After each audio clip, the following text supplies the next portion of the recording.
Mythos Busters, investigating the mystery, monsters, and madness of Arkham Horror, the card game. Hello and welcome to episode 54 of Mythos Busters, where tonight I'm saying GIF, guys. It's GIF. Because despite the original intent, no person should have unilateral sway in cultural vernacular. I'm Sean, and joining me tonight are Nick. Hey Nick, are you a GIF or GIF person? GIF. Attaboy. No follow-up? Well, it stands for graphic.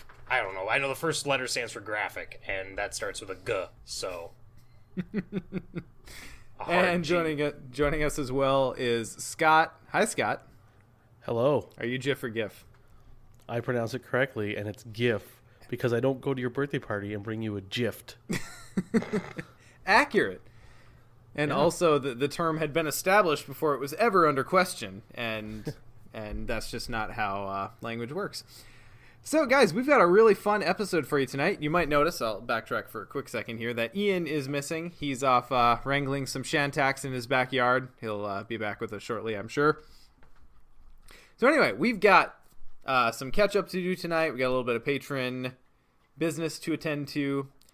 We got one news article, the moderate amount of news that we would hope for, not either nothing or six things, which is great. I just wanted to take a second to appreciate that. And then for our main topic tonight, we're just going to hop into doing exactly what the cool thing is nowadays. We're going to look at each of the investigators in the new Circle Undone box and just kind of discuss, pontificate, as it were, about potential ways you might look to use and or play them, because they're new to us as well. And then, of course, we'll round it out with a little bit of technical time. So, guys, first of all, what Arkham y'all been playing? I had a great story, and now I completely forget it. Oh, my God. Until you can remember it. Yeah. My wife, I haven't played a whole lot of Arkham, but my wife and I sat down to try and continue our two-player Forgotten Age campaign, which has just been spinning its wheels on City of Archives. Still? Yeah, we did our third attempt, and then I was like, after it still went poorly, and I was just like, do you want to do a new campaign, or do you want to try again? Like, what would you like to do? And she's like, I think I just want to do a new campaign now. I'm like, okay, that's great. So then I told her, I'm like, I'm glad we didn't decide to go further, because if we did, the chances are high that both of us would have been Yithians for the rest. Like, I totally just spoiled it for her, because it would be a while before we played TFA again. So that went poorly, sadly. I really had a lot of fun playing Akachi. I really did like her. So I'm debating if I want to play her again for whatever we do for our next two-player campaign. And remind me who Laura was playing? She was playing Finn. Finn, that's right, okay. So I think the big issue was just that our decks weren't structured with a wide enough variance of skill icons. So she had overwhelmingly agility icons in her deck, and I had overwhelmingly will. So when it came to, the scenario that doing anything offensive? Right, exactly. Or the scenario that requires you to commit skill icons for most of your tests, rather than replace, I can replace my combat with will, but they're both 2 now, like whoop-de-doo. So it just, and for whatever reason, we just couldn't stay on top of the scenario 3 times in a row. I've never had this much trouble with it before, which is kind of weird, but so anyway, we'll probably end up doing Return to Dunwich, since I don't have Circle Undone yet, and I'm excited to start my 4th campaign in Return to Dunwich. I really like that one, so... Ooh, 4th, huh? Okay. I'm still working my way through number 2. Is it holding up at 4? Yeah. I mean, some scenarios are more different and more interesting than others.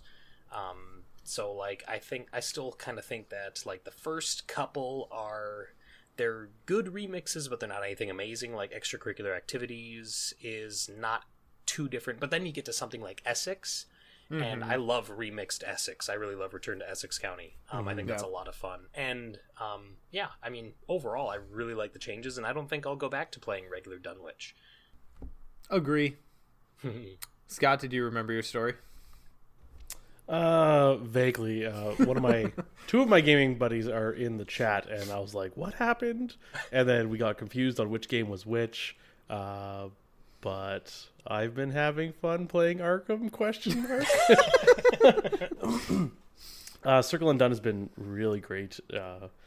Sean, I think you had a similar reaction where you said, like, if this is what the future of the game is like, with boxes being the way this is, like, no spoilers, it was a great experience. So, yeah, I had a really good time with it. In my subsequent plays, I have found it to be more difficult than it was in my first time through, oddly enough, which is just an atypical experience for me. So I might land a little bit on the side, but it's not hard in a frustrating way, I find, unless you're playing with low willpower. I would say compare it to the other 3 boxes that we have. Like, where does it fall? Like, with Dunwich being the easiest and TFA being the most difficult, where does it fall in that? I think as far as the box goes, and we'll exclude the prologue because the prologue is its own animal. But as far as like taking your investigator level 0 decks through the first 2 scenarios that they can be in, I would say it's a touch above Carcosa, but not quite as frustratingly hard and swingy as Forgotten Age. So it's right in there. That's not a bad I was gonna say like if you had Dunwich on the bottom, and then like, I don't know, 5 increment points, and then you had Carcosa, 5 more points TFA. It's like 1 point above Carcosa. Oh, that's how I kind of see it. Like, it's just a bit. That to me, like, that would be that's a good place to be, in my opinion, because Carcosa I think was so. the perfect starter box where it didn't feel too difficult, but it was difficult enough to kind of make you question your deck builds just a little bit going into it. And it was like one of those wake up slaps. Yeah, like someone dunks your head in the water. And then it sets the tone for the rest of the campaign. Fuck no, you can't play a solo Akachi. What are you thinking? Yeah, exactly. You better check yourself before you wreck yourself, son. You know, like that kind of. Yeah. But anyway, I still have been enormously enjoying the box. I have, let's see here, and I'm just counting this up for reference. I currently have in play 7 different campaigns happening between my own play and 4 different multiplayer campaigns. Wow. So I've been playing a lot of Arkham lately, and have you? This box has done great things for all involved. So I'm really happy with where the game's at the moment. It may surprise you guys to know that most of my Arkham play has been with one Diana Stanley. So I would get into particulars, but I feel like since we're going to talk about her later in the episode, I'll kind of wait to relate my experience there because it's very relevant to how I think you should approach playing her. Good plan. Yeah. Okay, so moving on from there, guys, I just want to remind everyone that our Arbits meme contest is live. The deadline is passed. The post is up. You can either check it out at our Facebook, or you can search the Arkham Horror LCG subreddit for the post there. I'd put everything in an Imgur album. Although maybe I should contact one of the mods at the subreddit and see how hard it would be to get that stickied, because it's going to be up for a little while. Anyway, you have until the next episode records to get out there and vote for the ones that make you laugh. I would encourage everyone to be generous with your likes and upvotes. Don't just vote for the 2 or 3 that are the best. Because so many of these are so good. Guys, do you have any current favorites of the ones you saw? I don't know if I can narrow it down to favorites. There's been a number of them that I've enjoyed. Sure, just what comes to your face first. Let me see if I can find one for Chad. I know the No Country for Old Men GIF. I was impressed at the amount of work that went into it and how well it fit. Yes. Okay, so Jake is actually in chat tonight. So hey, Jake. I wanted to give special mention to Jake, and there were a couple of other entrants who actually bothered to throw together GIFs for the contest, and all of them were great. The worst part was that Facebook is ridiculous when it comes to handling GIFs, so we couldn't have them in the album with all the normal pictures. I had to put them in the comments section of the album, which is just so lame because they should just be in there, but it is what it is. So I wanted to give special mention to Jake and the other couple of entrants who gave us gifts because all of them were hilarious. And I shared one in live chat here. That's just because that's one of my favorite memes. But I love what the car salesman slaps the chaos bag. This baby can fit so many failures in it. Yes, that one was really good. What was the one with? It's from The Office.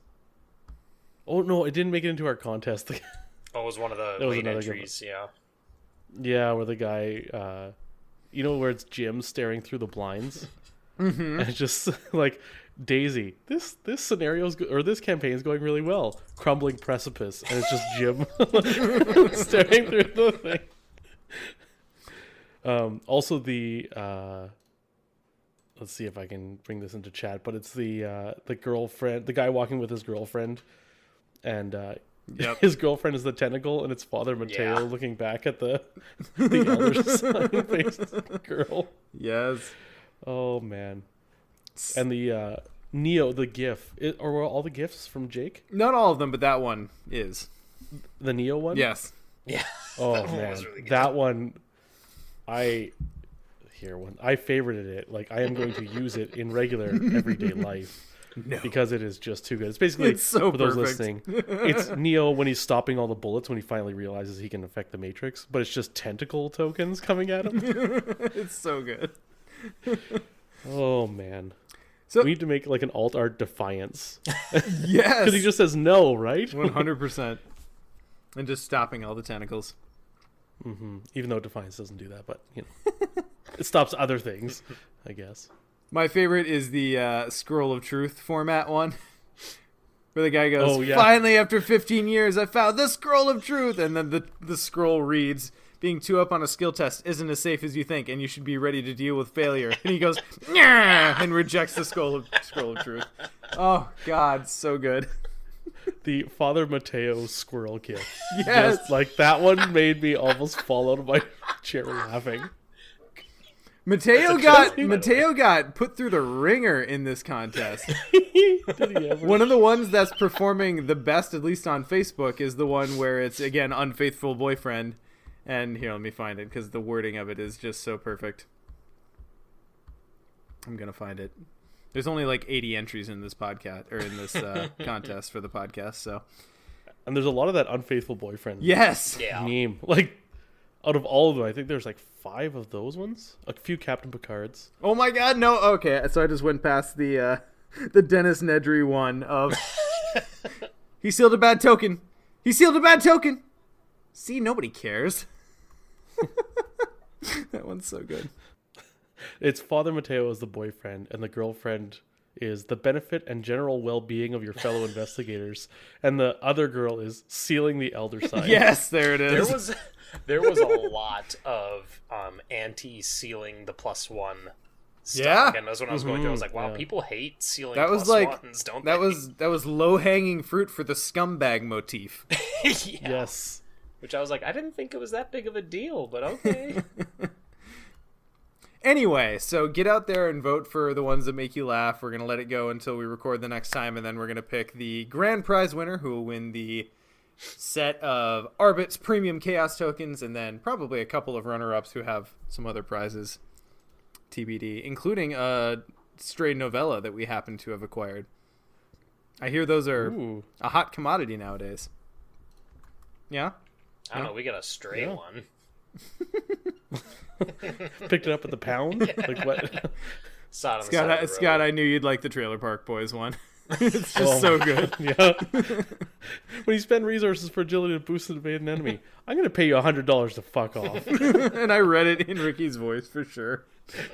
And you know what? I feel like this one speaks to me because with the playgroup I play online a lot, I oftentimes was like, I'm just going to go ahead and get you to fuck off is what I say to enemies. Like when I'm like piling on the vicious blows or whatever I'm doing. It's like, kindly fuck off now. All right. Yeah. So earning our explicit rating for the episode, let's move into a little bit of patron business. Of course, as always, we give a big thanks out to our board members, Chris, Cyclos, Alex, Ian, and Dave. Hey, guys. And our special shout out to a random Patreon. God, I can't. I'm not even drunk, guys. Patron. Yes. Patron. This week is Etienne Lassard, my Canadian bacon brother from another mother. Hey, Etienne. This is Etienne from Cardboard Formerly of the Rings. of Cardboard of the Rings. Oh, hi, Etienne. Yeah. Anyway, miss you, buddy. Hit me up for a game sometime. Our patron job title that we're bestowing this week goes to one Walker Oman. He will be the animal licensing clerk for Tindalos County, which, as we all know, is just a very tough job to do, and we have every faith that Walker's going to do a good job with it.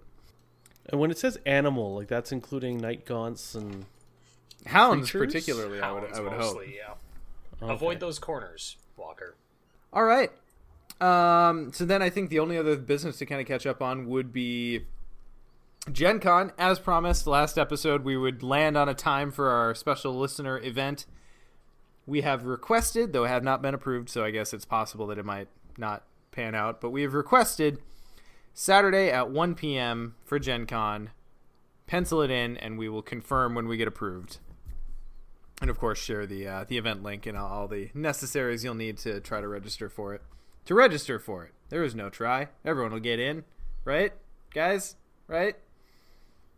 Right. Yes. I don't know how this works because I've never been to Gen Con, so my comments are moot. All right, so one last item of business that we're actually a little bit overdue in mentioning. So you've probably noticed in the past few months that we've kind of stepped up our social media game. And if you have, that's almost entirely because we've been working with a company called Titan Social Media. So Titan Social is run by a good friend and resident administrative manager, Justin McCluskey. So he's a friend of the show, a friend of ours. You might have met him at Gen Con if you've been to one of our events. He plays Arkham, so he's fully one of the group. You know, he is of us. One of us. One of us. But he's helped us out by making those cool videos that you've seen of the listicles. No, that's a list article. Lidios, a list video of the patron one that we did, and we had top solo investigators and any of them that you might have seen out on our social media. Justin helped us out with those. He's been giving us tools to make posting more efficient and actually meaningfully keep track of what you guys seem to actually engage with and like, and kind of let us know what is maybe not worth any of our time anymore, which is super helpful. So I guess, why are we telling you this? The main reason is because we want to give him his due for the help he's provided, and we'd also like your help to support his company as a thank you for all the things he's helped us do on this podcast. So we don't ask much of you guys, but I'm going to ask a couple things. If social media is at all an interesting topic to you, go out and like Titan Social Media. He's on Facebook, Twitter, Instagram, all the important social media spots, as you might expect. And just make sure you're liking the one with the greenish logo that's got like the Spartan-esque mask, because there's a couple ones out there. And he also wanted us to mention that he's going to be running a big games giveaway soon, because he is a serial board game collector and has to purge his collection from time to time. So anyway, get out there. Now's a great time to do it, even if you have no other interest. But the main thing I would say is that as we grow as an organization, we're kind of in this interesting spot where we want to take things seriously and be more effective, but we're still hobbyists, right, guys? Like, that's kind of the weird, tricky waters that we're navigating right now. We're not trying to like turn this into anyone's full-time job. Speak for yourself. Yeah. Right. Some of us have aspirations, but anyway, to that point, Justin has been great in kind of just showing us, okay, well, maybe here's what you need to think about, and here's the media you should be looking at, and he's just been really good at advising us for how to engage with you guys, our audience. And based on what we're seeing with the engagement that we're getting back, it seems like you guys have liked the changes. So anyway, this whole roundabout gushing is just kind of meant to say that, if you or a business or organization that you have knowledge of has social media needs, feel free to reach out to Titan Social Media. Justin's going to be giving a discount to anyone who mentions that they were referred to him from Mythos Busters. So be sure to mention that. And just if you happen to know anyone who's got a small business or a medium business or a large business or any other kind of organization that might need social media, just keep Titan social media in mind. And it'll help us thank Justin for all the good work he's done for us. Sean, I have 2 questions. Very well. Is Tinder social media, and does he help with that? Yes, and probably. Okay, just checking. Justin's just kind of that guy who's like, he decides one day that he's going to be good at something and then does the commensurate research to be good at that thing. Like, This is true. I am really good at Tinder. and I don't mean that in any kind of like negative way. Like, he's like, all right, well, I'm just going to be good at social media now. And now he runs a side gig, and we've all seen the fruits of that labor. So I wouldn't put it past him to know a thing or two about Tinder, despite him being married for a fair few years. Asking for a friend. For science. All right, so let's move it on then to normal show topics. Nick, what do we got going on in the community this week? For this one, I found this through Reddit, the Arkham Horror LCG Reddit, and I thought it was really interesting because there's a number of different Arkham YouTube channels that cover various things. Some of them do cover actual plays of Arkham. Some of them do card reviews and stuff like that. But this channel, which is Out of Ammo, Out of Time, I thought was really interesting because this gentleman is, I think the handle he goes by on YouTube is Krabby Terror 8 or something like that. But he's doing what he calls the investigator games, where he goes through the investigators that have released so far, starting with the core set, builds their starter deck, and then runs them through the Gathering. And he's planning to do all of Night of the Zealot with them. And then at the end, he kind of rates their performance based off of the resolution they got, the amount of damage and horror they took, that sort of thing. And at the end of each video, he kind of says where they're at in the rankings. Now, I'm not gonna take away from anybody interested in seeing his videos by saying who's in the top, but I would like you guys to. Is it rolling? No, I was gonna say want you guys. Roland. He, as of the last video that I saw, which was last week, he had just finished Yorick. So that tells you where he is for which investigators. He's done 15 investigators so far. And I want you guys to guess who is in second place right now as far as overall performance. And remind me again, performance is rated by rounds taken to complete? Like, what's the scoring system? Primarily, it's the swiftness with which they move through the Gathering, and also the amount of experience they gain. Those are his 2 big metrics. I'm trying to rack my brain. I actually think the Gathering, Marie stands a really good chance. But he's not there yet. Marie's not on there. Right. Okay. Sorry, I forget Marie was announced like before Dunwich was announced. Yeah. But not everyone had her at that point. I want to say Ashcan. Okay. This is for second place logical now. For second place. I don't want to give away first place. Oh, okay. I want people to go watch, basically. Gathering? Hasn't changed yet. And this is Vanilla Gathering. Yes. And it's the starter deck Ashcan version. seems good. Ashcan seems good. I mean, because his starter deck includes Duke, so yes, you know. Remember back when people were complaining about how Ashcan was broken because he was so consistent from turn 1? I do remember that. Yeah, I remember that too. Okay, what's your guess, Sean? Come on. Oh, okay, so I can't guess Ashcan. All right, so if I can't guess Ashcan, number 2, I'm gonna go with Agnes. Agnes is tied for third. Damn it! With Mark. Mark. And Ashcan is number 2.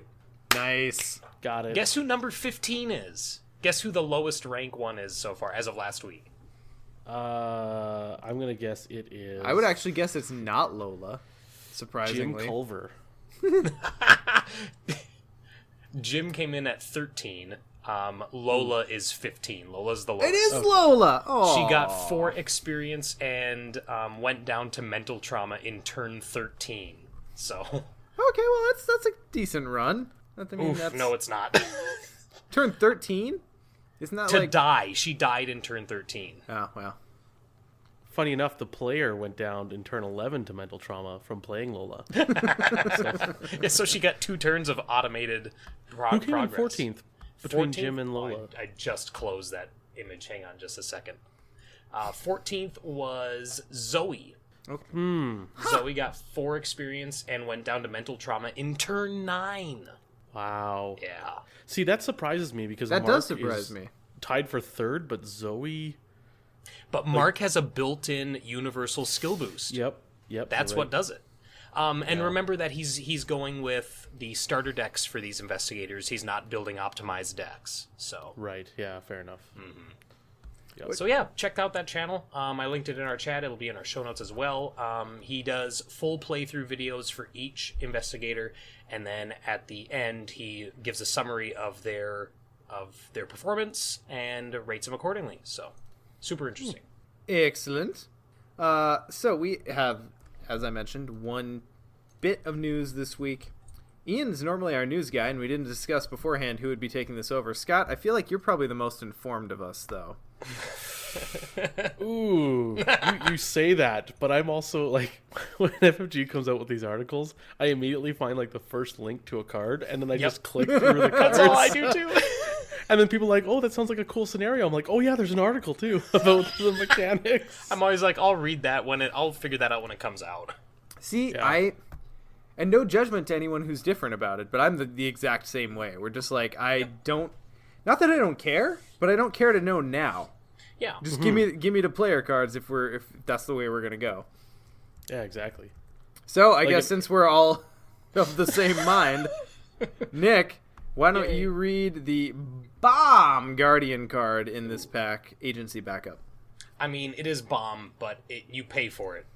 Agency Backup is a level 5 Guardian asset that costs 7 resources. That's our highest cost card right now, isn't it? As far as I know. I can't think of anything else unless you include Jenny's guns. Or Lodge Debts. But Yes. Oh, yeah, excluding Lodge- weaknesses, this is the most Yes. expensive card in the game. Yeah. yes. And it has a willpower icon, an intellect icon, and a combat icon. Ally and agency traded. And its game text reads, Agency Backup may be assigned damage and or horror dealt to other investigators at your location. Free action. Exhaust Agency Backup and deal 1 damage to it. Deal 1 damage to an enemy at your location. Free action. Exhaust Agency Backup and deal 1 horror to it. Discover a clue at your location. It has 4 health, 4 sanity, and takes up the ally slot. I love what this is doing. I don't know how often I'll play it, just because 5 experience and 7 resources is really steep. Guys, It's really steep. Leo can play this for 6. Just saying. 6. Yeah, for 6. You're right, yeah. That's true. You know what though? Like, yeah, 5 experience, yeah, 7 costs, but also free action, exhaust, discover a clue. Oh, Right. that is so Yes. good. Yeah. And then you use like, was it inspiring leadership? Inspiring heal presence. him? Inspiring presence to stand him up and heal him, Stand and him then up. get another clue. This isn't Game of Thrones. Sorry, untap. How about that? Yeah, gross. Get out of here. I've played too many card games. I get all my lingo. But look, I mean, this is expensive, but damn it, it's good once it gets out. Yeah. It's like they took Xavier and Beat Cop and like Milan and tossed them in a blender. And this is kind of what we got. 30 seconds on Blitz, and there you go. Pulse it. Yeah. Yeah, I mean, the thing is, at level 5, there's only so many investigators who can actually take this. Right. So that limits its usage right there. But among those that can, you're probably running calling in favors in Leo. You get this guy loaded up to 3 horror, 3 damage. Calling in favors out something else, play it back again. Yeah, I mean, like, I think it's a Leo's- good card. 7 cost and 5 experience is a hill to climb. I think Leo's the best investigator for it, though, simply because he has the rogue tricks to get resources out quick, and And yeah, BD Flory brings up Zoe as well. Zoe potentially could be a good one for it too, because she gets the resource gain based off of enemy engagement. So there's ways to get it out for sure.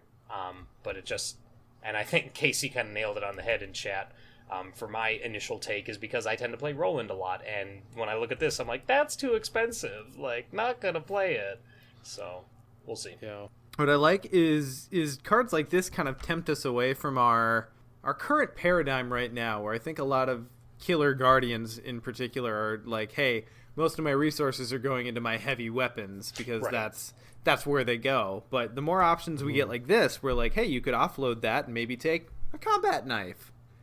And that, it doesn't play with your curve quite as much. I like the variety of it. I think Carolyn could do well with this. I was going to say, this is a high experience soak for Carolyn, finally, from Guardian. And I mean, she's probably going to get a decent amount of resources through her ability and stuff. Hopefully, yeah. So, yeah. Does she have a way to heal horror from allies? Logical reasoning? No, that doesn't do it. What's the upgraded first aid? Doesn't that do it? Is it just inspiring presence? I don't think doesn't upgraded first aid. Upgraded first aid does it? Hang on, let me check. Question mark. He says. First aid level 3. Yes, it does do allies. Okay, that's good. I mean, that's 8 experience right there for 2 copies, but it's still good. Right. And Casey says, if you think of this as a 1 beat cop and 3 working on hunches, it's actually a bit broken. Well, it's 4 working on hunches because you can kill it. Yeah. Yeah. Oh, no, Carolyn. Why can't Carolyn take it? Oh, Carolyn can only go up to level 3 on Guardian, can't she? Oh, yeah, damn it. I thought that she was limited by firearms. I didn't realize that her Guardian level was limited as well. That sucks. Quit playing games with my heart. Quit playing games. My heart. Anyways. Everyone half commit. That's a bomb card. Yes. It was surprising. It sure was. Sean. Yeah. Did they spoil any Mystic cards you might be interested in? They sure did, because it turns out one Mystic Diana in a cycle is plenty, but it's sure not enough. We have Diana Esperance. She spells it differently. It might be Diana. I don't know. I've not heard her say it out loud. She deals with devils. She is a level 3 Mystic ally. Costs 4 resources, as it were. Has 2 willpower icons, has ally and witch traits, and uses 3 secrets. Free action. Attach a non-weakness spell event from your hand to Diana Esperance. Limit 1 event attached to her. The attached event may be played as if it were in your hand. It is not placed in your discard pile after it is played. It remains attached. As an additional cost to play the attached event, exhaust Diana and spend 1 secret. She has 3 health, 1 sanity, and takes up the ally slot. Wow. So that's the thing. Yeah. Wow. I think overall I like Diana Esperance better than Agency Backup. I agree. Mm-hmm. I think it's going to depend on the deck. But of course, you can say that after everything. No. I'm just saying, like, she doesn't go in every Mystic build. Like, I at least based on my experience, but I don't think regular Diana Stanley takes her. Marie, though, looks at her and goes, yeah, probably. What's your preferred ally in Diana? Kind of depends on what her role is, but I'm pretty pro Renfield. I'm liking Ikiak for those who have it. Assuming Ikiak doesn't change between beta and actual release from Arkham Knights. Sure. But anyway, my point being, like, you have to be packing some potent spell asset or events specifically. And a lot of the spell assets, a lot of the spells that you think about as being like the cornerstone Mystic spells are assets. So you just kind of have to think about that a little bit. Ward. So I'm just going to throw this out there. Ward level 5 in solo. I'm just going to ignore the encounter phase or the Mythos phase for 3 turns. Oh boy, that's cray. I mean, you have to take the horror, but like, fine. Okay. Yeah. So I'm trading 3 Mythos phases for a failed Rotting Remains. Okay, cool. Cool. And the rotting remains comes out like slowly, like overturned. Yeah, it's trickled out. Yeah, and I can plan to soak it. Like yeah. even solo with Ward Zero. Yeah. Like, this is so good. Yeah. And like Network says, BMOC, or what do we call him? Peter Sylvester exists. So there you go. BMOC stands for Big Man Big on Man Campus. on Campus. Yeah. And it's a mystic ally with health soak is amazing. It's something that we can pour secret buff into, like if you get those cards that buff secrets, which I mean that's a niche thing, but still, like that makes her even that much better. I was really ready to say this is a decent Daisy card if you're going that way, but Daisy cannot take her. Maybe a level 0 version that, or a level 1 version that only has 1 or 0 secrets on it or something like that, and you have to load it. So I'm just looking up spell traded events at the moment, and Arkham DB is flooring me with as many traits as there are. Yeah, I've done that a few times. I'm like, oh, I'll just quickly scroll through this trait list. Holy crap. Like, I can probably name 10 offhand because they matter, you know? Insight, spell, Spirit. So I'm just looking at like high value ones that are kind of efficient and ones you might want to play multiple times. Level 2 Blinding Light, possibly. But again, that's another one you have to upgrade into, so that's iffy, because this ally is costing you 3 experience to begin with. Counterspell, possibly? Yes, that's a good one. Deny Existence is one of my new favorite cards. That's a great one to repeat. You know what else is a really good Deny Existence card? What? Let's. The one we're about to read. Let's. You mean Diana's actual signature card? The level 5 Deny Existence is level 5, 0 cost still, has a wild pip, spell, and paradox. So fast when an encounter card or enemy attack would cause you to do one of the following. Choose one. Discard cards from hand, lose resources, lose actions, take damage, or take horror. You ignore that aspect of the effect. Then perform the opposite of that aspect.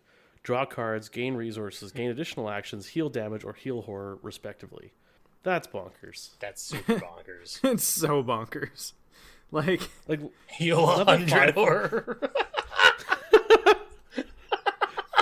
Oh shit, you totally could. That neuters. This is the first card that I'm aware of that neuters that act. I believe it. No, because that one says cannot be canceled, cannot be prevented, which includes ignore and cancel. Yeah. Damn. Yeah, that's unfortunate. I mean, if you but cheat. entirely reasonable. But if you cheat. If you cheat. I know people are currently looking for the person who can tank the most horror with a weird build. Just as I think because you brought this up. We're currently at 45 horror soak, I believe. And it's with like double Relic Hunter with double Elder Signs, like just every soak you can get. Who is it? Daisy? That I don't remember. I don't think it's because all the cards you can bring in. No, I forget who it is. I was joking. It's not Roland. It's super not rolling. No, don't say well. But yeah, Deny Existence level 5. That's a thing. It's a heck of a thing, it turns out. Like, I think Diana, Deny Existence, auto-include. Mm-hmm. Most Mystics look at it. Oh, yeah. Deny Existence? Just look at it pretty hard. Yeah, level 0. I mean, there's been some people in the community talking about it compared to Ward of Protection, and it does 80 to 90% of what Ward of Protection does. Yeah. As far as treachery stuff, it's like, okay, so you biff it on a Rotting Remains test, for instance. Cool, I cancel it after the test. And you don't have to commit to canceling it until after you know you failed. Yeah, I think that alone makes it so much more attractive as far as like including in the deck. So yeah, got a hint of dodge in there, you know. Just so many good things. Not least of which is that awesome art of Diana just floating in a bubble of imperviousness against the Eldritch Horrors. All right, well, I think the last one we have here goes back to Nick. Trial by Fire is a survivor event, 3 resource cost, 1 wild skill icon, spirit traded, Calvin can take it, and its game text reads... Is that Calvin in the art? He's got suspenders. You're close. Under his shirt. Under his shirt, yeah. Fast. Play only during your turn. Choose one of your skills. Until the end of your turn, set the base value of that skill to 5. I like it. That's really nice. Yeah. It's, 3 is a lot, but it's also, it's giving you plus what? Like, you wouldn't play this on a skill of 4, right? So it's generally giving you a +2 to +4 for a whole turn. Yeah, I like it. If Wendy actually has to fight for a whole round. Right, yeah. Yeah. Or with Calvin. Yeah. Calvin, because, it's spirit traded, so Calvin can take it. It sets his value to 5, and then you still get his boosts on top of that. Exactly. I think this is... So. Oh, I didn't even think about it. I was going to say this is a perfect early campaign take for Calvin, but even because he's still getting the boosts, so yeah, that's actually really nice. 3's expensive. It's like a little mini red-gloved man, isn't it? It's like one red glove. You don't get the man, and you don't get the other glove, but... now I'm going to embarrass myself because I can't remember the name of this card, but I feel like you upgrade from this card into... the 3 experience, don't draw tokens for all the tests this turn. Will to survive? Will to survive. Like, this is like what you upgrade this into will to survive. I would generally agree, yes. Generally. I guess you could use both, but then you're asking a lot of money of yourself. So 7 costs. Yeah, Preston. Oh, wait, Preston can't take will to survive. I thought you were saying that's Preston in the will to survive art. I was like, Jesus, Sean, you're terrible at this. No, it's Calvin, obviously. It's obviously Calvin. Obviously Calvin. Calvin's in all the Survivor art, didn't you know? I could see replacing this with Will to Survive, but I could also see saving, one of Trial by Fire. Like, I don't know. They don't necessarily fill the exact same No, they don't. role, but... I think I see your point, though, that in a deck that considers both, they kind of fight for the same space. Yeah. But yeah, that one's really interesting. 3 costs in Survivor is not nothing. Mm-hmm. So that's it'll find a spot. Like, I just feel like there are investigators who take this, like, because if you think about how often a seeker might take mind over matter, this is kind of doing a similar thing, more or less. Yeah. Because survivors don't really have like a signature skill. You know what I mean? Like all the other classes do. Survivors are just kind of middling on everything, occasionally good on one of them. I'll not have you malign survival instinct in my presence, sir. That card I've never, ever played in any deck. All right, well, it seems like a fun pack. I breezed the encounter stuff because, again, that's just a personal preference to not know a whole lot, but I'm really liking where this campaign is going. Some of the art is just like I'm not an art guy. I know I've mentioned this a few times. Like I'm not like one who like, oh, look at all this art. But when art pops out to me, like that's significant. Like the Act 1A art with the ghosty faces in the sky over the town is just incredible. Ugh, loving this.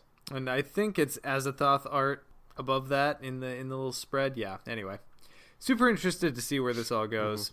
I'm kind of on story lockdown. I've done a good job from like word 1 of not knowing a whole lot about what this story is going to be about, and I will tell you guys, and again, I'm trying not to like actually proselytize here, but not knowing what was going on at all, getting into the first time going through the Circle Undone, I found to be a boon. It was a joy to not really have any preconceptions as to what I was going to be encountering. Yeah, I love going spoiler free.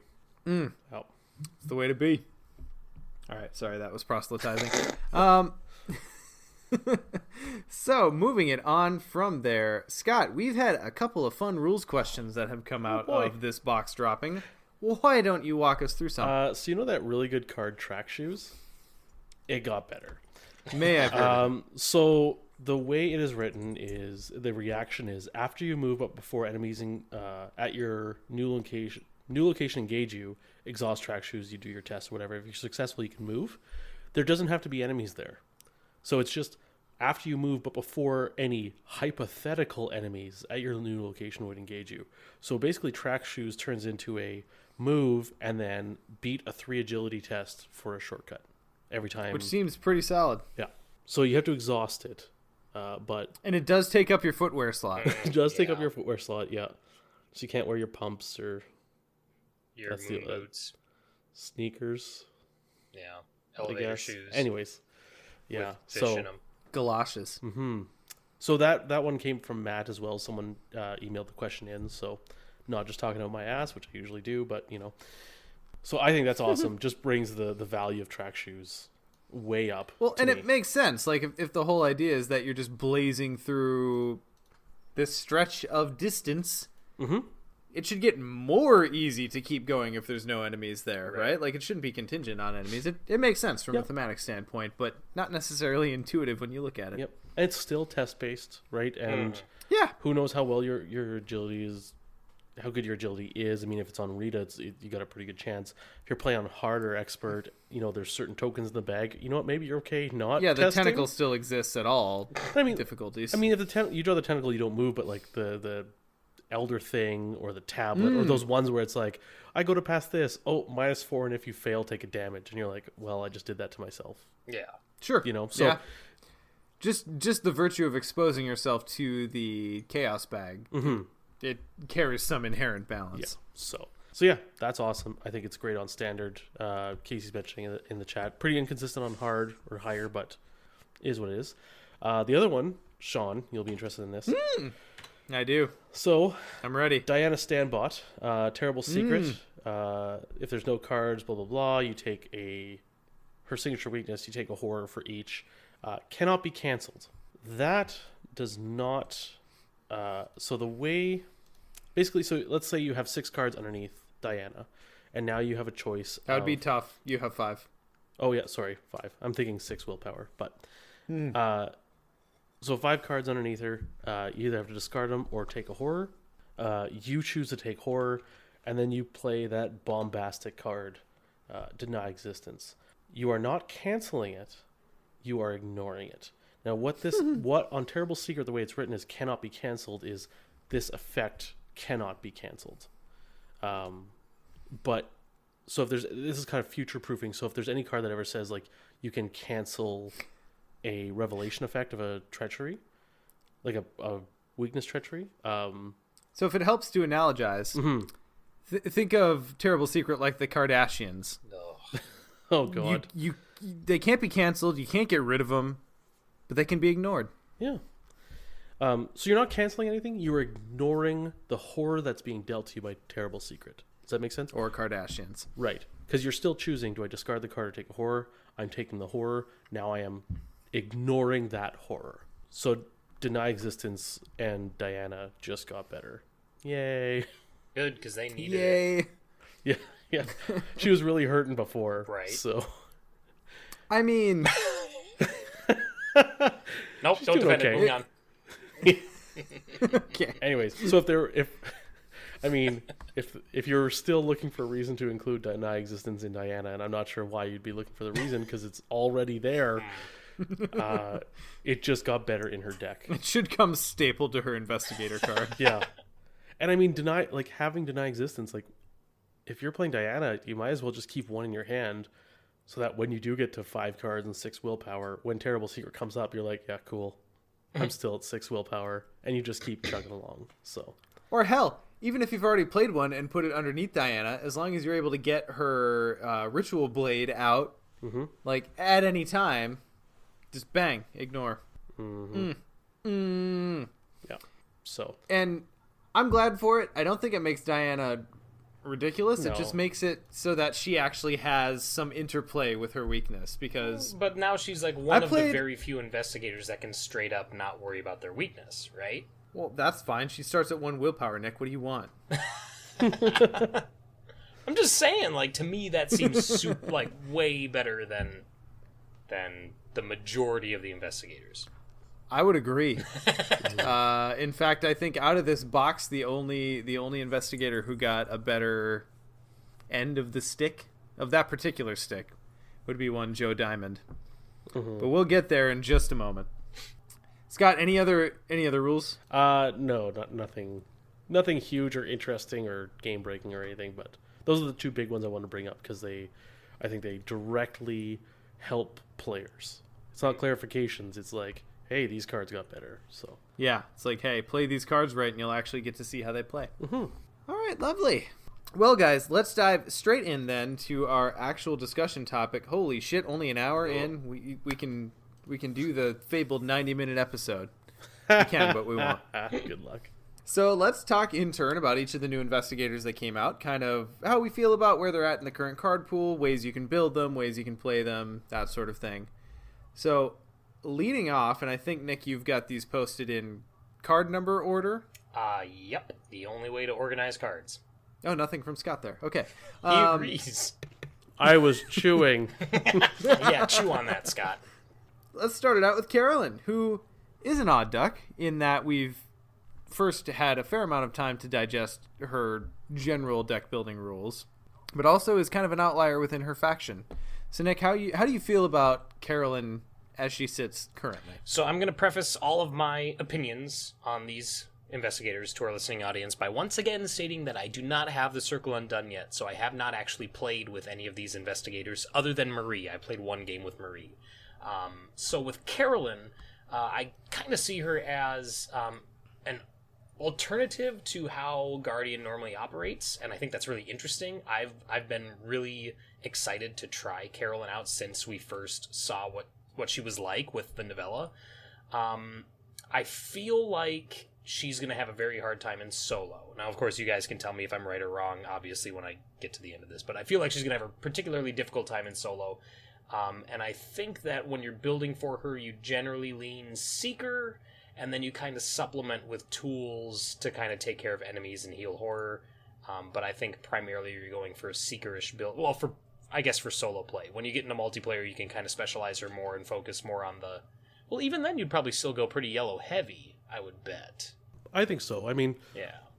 her big stat is the investigating, Mm. and she's kind of like half seeker, half support.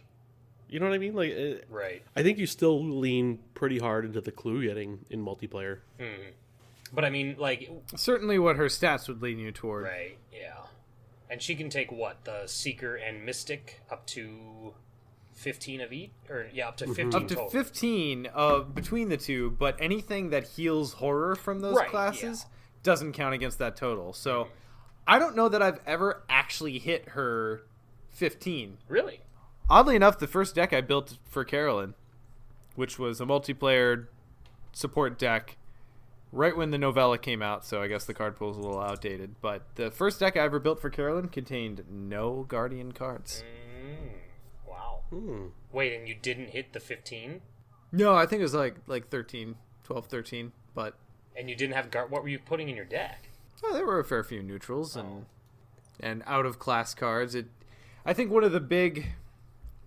I mean, especially if you're playing in lower player counts, this might change in higher player counts, but I think one of the big things that she can access is the combo of Peter Sylvester level 0 and Forbidden Knowledge. Oh yeah, Yeah.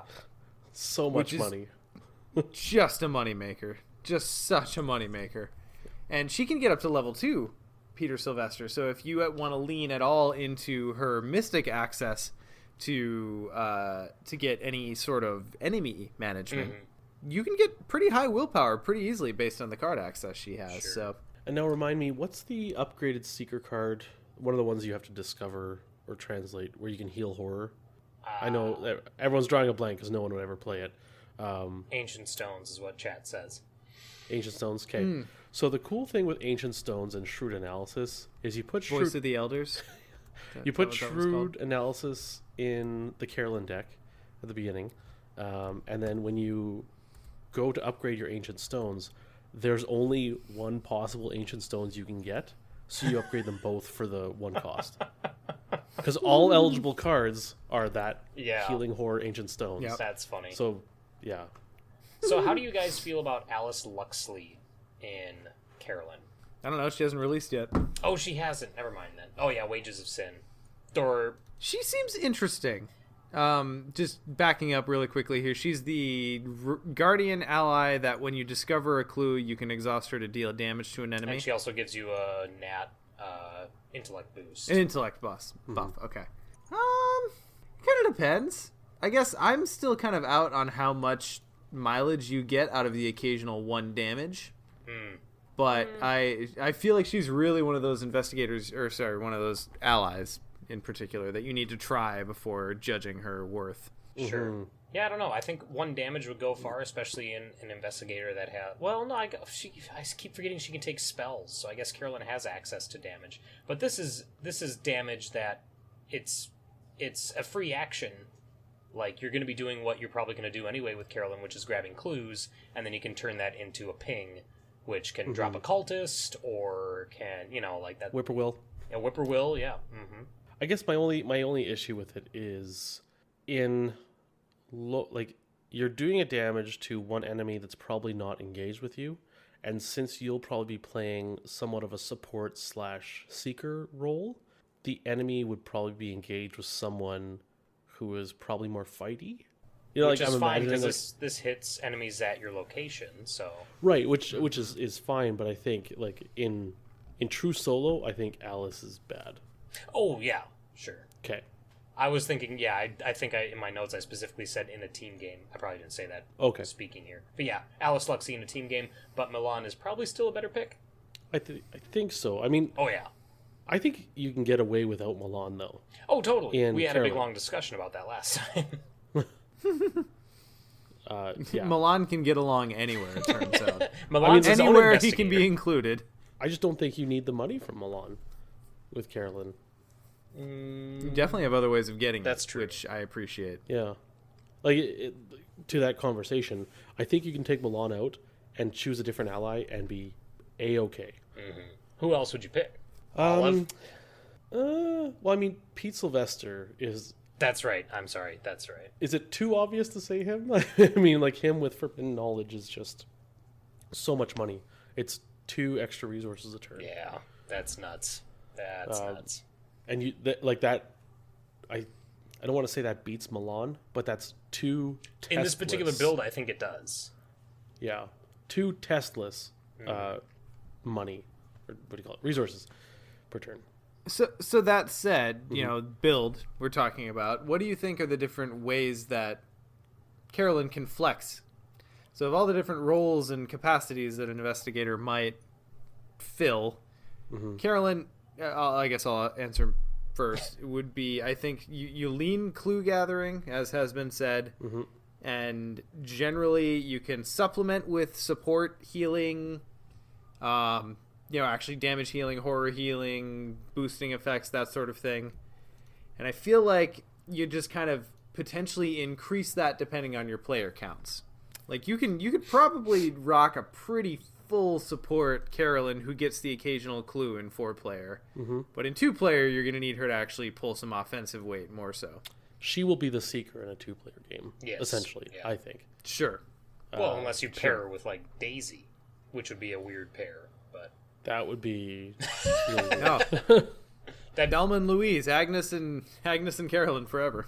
Yeah, I mean, that's an option. So, like, if you're gonna choose, like, let's take 2-player just for now. Depending on the other player is gonna wildly shape how you play Carolyn. Yeah. Like, taking her with Agnes, you'd balance your clue getting with also some healing. Whereas if you take her with someone like, well, I don't even know then. Because if you take her with Mark or someone who's like super combat-y, you're still going to want the healing. You're still going to go a lot of clues, though, too. You're still going to go yellow heavy. I think the only time you wouldn't go yellow heavy is if she's with a seeker. Like if she's with Rex or something, then you would lean more purple. And I think that's just I don't want to say a bad pairing, but... Well, it's an inoptimal pairing, I think. Suboptimal. Yeah, I think when you pick Carolyn, you look for a situation where you're going to have horror to heal, because that's how you actually leverage her ability. So if you pair her with an investigator who's not going to have a lot of horror to heal, then that's just kind of a non-starter. So yeah, pairing her with the lower sanity, lower willpower investigators just kind of makes sense. Or in the case of Agnes, someone who's just going to be taking horror regardless of having really high willpower. And Venny in chat has a really good idea too with Agnes. You get Agnes to take arcane research ×2, and now she's buffing stuff, like getting her spells for way cheaper. She starts with some horror that Carolyn can heal. You can play Thermos. She's rocking level 5 shriveling and has no worry because all that horror is just going to go away. Yeah. Carolyn is she could be a very confusing build, though. It's like she's got so many different ways you can go and has so much flex as far as what cards she can take from what classes, and it's just, She has, I think, some of the most generous deck building restrictions that exist. And that is only going to become more pronounced as the card pool grows. So I feel like she is one to like really watch in the mid to late game of this game's life when the card pool just really explodes. She just has so many dumb options. Carolyn can get deny existence level 5. Oh shit, that heals horror, doesn't it? Sure does. Damn! Yeah. Wow. See, that's exactly the kind of thing I'm talking about. Yeah. Here's this Guardian Investigator who can take a level 5 Mystic card. Discuss. Yeah. She is just, like, every one of her decks is just, like, smorgasbord of card colors. More so than Lola, even, maybe. I think her value is maybe a little bit harder to quantify. It's so much more dependent. Like, she's so dependent on who she's with. It is, More so and than others. even if you go the lengths of coordinating so that you're like, all right, Carolyn's going to take care of this, it's often even hard for an investigator to go like, okay, so I don't need to run my emergency aid, so I don't need to run my logical reasonings, like, so I can drop these cards that normally I feel like are absolute need to includes. Like, even when you realize that someone's building this investigator for support purposes, it can be hard to let go of that. So. Well, yeah, and like, who says you're always going to be around Carolyn the whole game, right? And logical reasoning has those 2 willpower icons. Like, are you playing it for logical reasoning's ability or for those icons or both? And if you're playing it for both, is it worth dropping it for a guts? And then you're like, would I take guts anyways? Like, it just, the questions that come up when you're trying to, like you said, Sean, take those cards out that you rely on, you just go down this like little rabbit hole of questions, and you're like, where does this end? Like.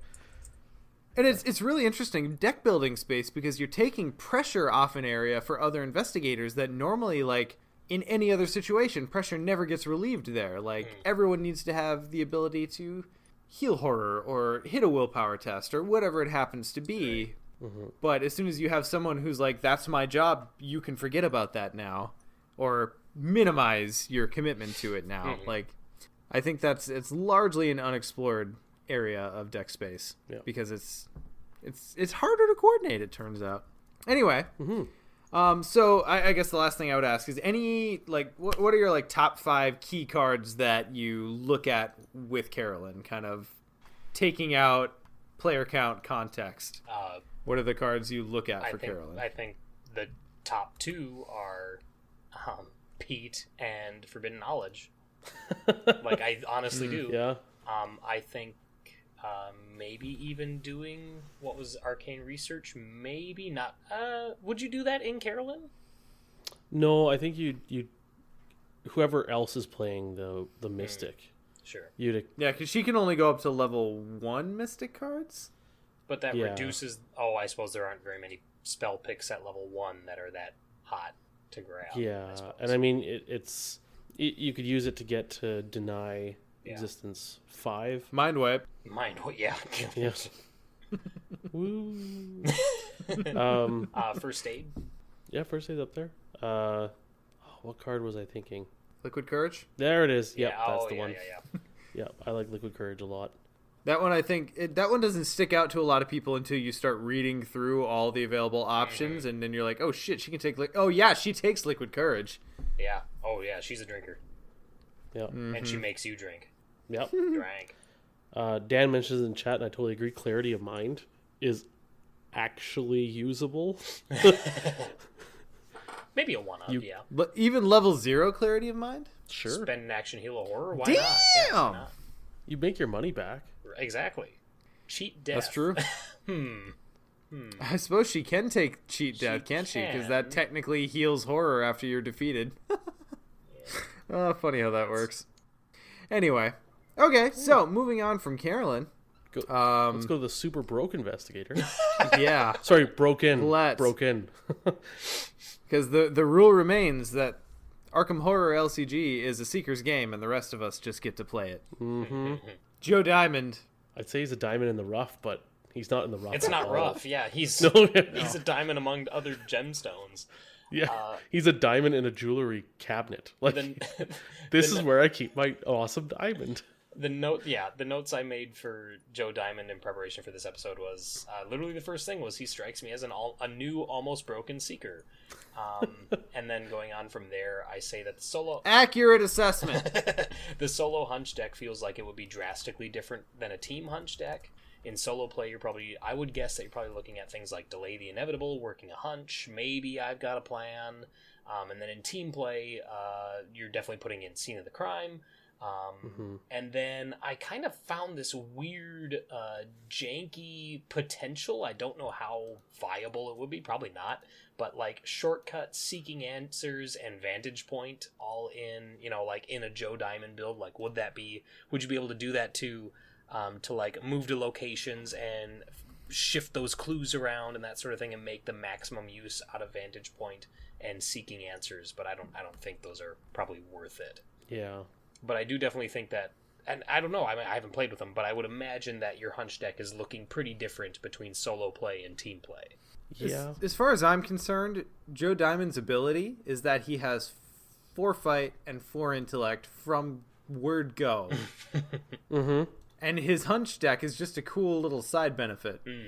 Yeah, as far as solo goes, I mean, you look at someone like Ursula, and we all praise her because she has 4 intellect and 4, quote unquote, dealing with an enemy stat, right? And Joe has the same thing. Yeah, okay, so you know what the hunch deck reminds me of in an abstract way? Oh boy. The Kardashians? Oh, I know. Oddly enough. Star Wars CCG, the shield deck. Wow. Okay, well now it does. Wow. You're pulling from what the what worst I was gonna go for stage is of Star Wars CCG. Yeah. What I was gonna go for is way more in your guys' wheelhouse. I played a little bit of Hearthstone at one point, and there was a mage card that the card itself was this becomes a random spell in your hand every turn. That's what the hunch deck reminds me of. It's like you've got an extra card in your hand every turn. You have some say over what it's going to be, but it's random every turn. Maybe the circumstances work out, maybe they don't. You get an additional cost benefit from it to make it easier to play, so your working a hunch has just become a free Tesla's clue. Like, that's good. Connect the dots. Like, if you're playing with the idea that later you'll be able to play a connect the dots, that card is really good at 2 cost. Yeah, it's pretty good. It's pretty good. So, oh my god. Oh, he's a 40 card deck. Okay, I was like, Jesus. I'm like, you're knocking it down to 20 cards? But no, you're knocking it down to 30. But still. So, are there any, because like I have a small list of cards and I'm like, this just always goes in his hunch deck. You're not playing him right if you don't put this in your hunch deck. The working a hunch has got to be at the top of that list. Yes. Fast, 0 cost, get a clue. Hang on, I have my Joe Diamond deck right over here. Let me look at my hunch deck. No Stone Unturned? Yeah. I mean, I have no Stone Unturned in there. It's like, hey, would you like a souped up draw action this turn? And then upgrade it as soon as you can. Preposterous Sketches, I have. You're doing both prep sketches and no Stone Unturned? Yeah, because he doesn't always need help with clues. The thing I like about prep sketches too is like it's basically a level 2 prep sketches. That's true. Because it's free. Because it's free, yeah. Which is all anyone ever had to complain about it. I'm currently running 1 Scene of the Crime, and I have 1 in my regular deck, just because I feel like Scene of the Crime specifically is a little bit more set-upable. But if you happen to get in the right Mythos phase and see this at the right time, then it's really cool to play for free. And even if you don't, 0 cost, testless 1 clue is still okay. Especially solo? Delay the inevitable. Is that too dependent on situation to really put it into your hunch deck? I don't mind a copy in like multiplayer. Sure. Because for free and for fast, you can just chuck it anywhere. That's if true. it does anything, like who cares? It was free. In lower player counts, maybe not as much. You know what Delaney Inevitable in his hunch deck kind of reminds me of, Nick, is that rogue card. God, I'm horrible with card names, by the way. That rogue event card you sold me on, where when you take an attack of opportunity, Narrow escape. Narrow escape. Because basically what you can do is fast, put this on you, right? And then let's say you have an enemy with you, you can play a gun, and when you get dealt the damage or whatever, you just discard Delay the Inevitable, and now you can fight the enemy with your gun. Right. So, you don't get the plus bonus, but yeah. I'm going to circle back to our discussion on Narrow Escape. So, just real quick, my opinion on it has changed a little bit. I'm not as strong on it as I was before, and I think the reason why I loved it initially is because I was throwing it in Leo. I was throwing it in an off-rogue class. I think in main rogue, I don't think it has as much of a home. I agree. Yeah, okay, anyway. No, I like the idea of Delay the Inevitable because it's free, so then that potential 2 resource cost at the end of the turn it's not going to hit you as hard in Joe Diamond. So I think that has some weight to it. But maybe one of, I'm guessing? Yeah, but then... I'm so torn because one of means you have a 1 in 11 chance of seeing it, but then that gets better. But Delay the Inevitable is kind of more corner case as opposed to like working a hunch, which is like in this game you should get clues. Dirt. So yeah, I'm not sure how I feel about it. And when you play a card from, because it's played as if it's from hand, so it goes to your regular, like it goes to your discard pile then. Okay. Yeah. I currently have 2 Connect the Dots in my Joe hunch deck. Like I said, it has come up where like it just sits there and has to get shuffled back in. But when you're playing with, again, when you have it in your head that you're like, I have a Connect the Dots that will eventually come up, it can still work just fine. You just leave the clues on that one shroud location, and you know that later, basically from anywhere, you can pick them up. So do you actively make sure that the board is set up in such a way that Connect the Dots would trigger? Because I was really cold on it originally when I read it, because it's so like when I play Seeker especially, I'm the kind of Seeker player that I want to just clear clues as I go. Well, so mechanically spoilery, not going to spoil anything about the story here for TCU. Okay, still with us. So what you'll find in the TCU box is that there are actually a fair few locations, at least in the first scenario, that punish you for investigating successfully at the same location. So there's increased value for the cards that let you investigate at a location other than your own, or let you discover clues at a location other than your own. And in that case, Connect the Dots is better. In 2-player... it depends on what inside events come out. I think I might go down to 1 Connect the Dots in my hunch deck. Sure. At the moment, though, I'm fine at 2. I like emergency aid, partially because you'll probably take damage during the game, and also if you're playing with beat cops, especially level 2, or guard dogs, it's probably going to come up that you want to heal them, and it's a free heal too. So okay. Turning this around, what insight cards would you include in the deck and not at all put in his hunch deck? Shortcut? Yep. That's mainly the one I was thinking. Logical reasoning, I find I'm in that boat on logical reasoning, because you either want it in your hand when you need to get rid of that Frozen by Fear, or you want it in your hand to commit the icons. Agreed. You don't want it to randomly come up at the right time when you need to discard it. Evidence, if you're playing it, I think you don't want it in there. I also like the idea of having 14 to 15 insight cards in the deck, or maybe like 13, and it says at the beginning... Flexing them as needed. Yeah, depending on the scenario, right? And this is obviously if you've played the scenarios before, but planning out a campaign and being like, okay, I want these 10 insights for... this scenario, these other ones for this, stuff like that.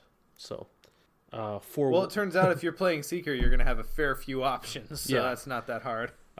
Forewarned, you should probably keep in your main deck, basically because you flip over your hunch deck card at the beginning of your turn, so Forewarned would never ever get to trigger. That's valuable. Yeah. All right. So I mean, I find the level 0 deck actually looks pretty close to Roland.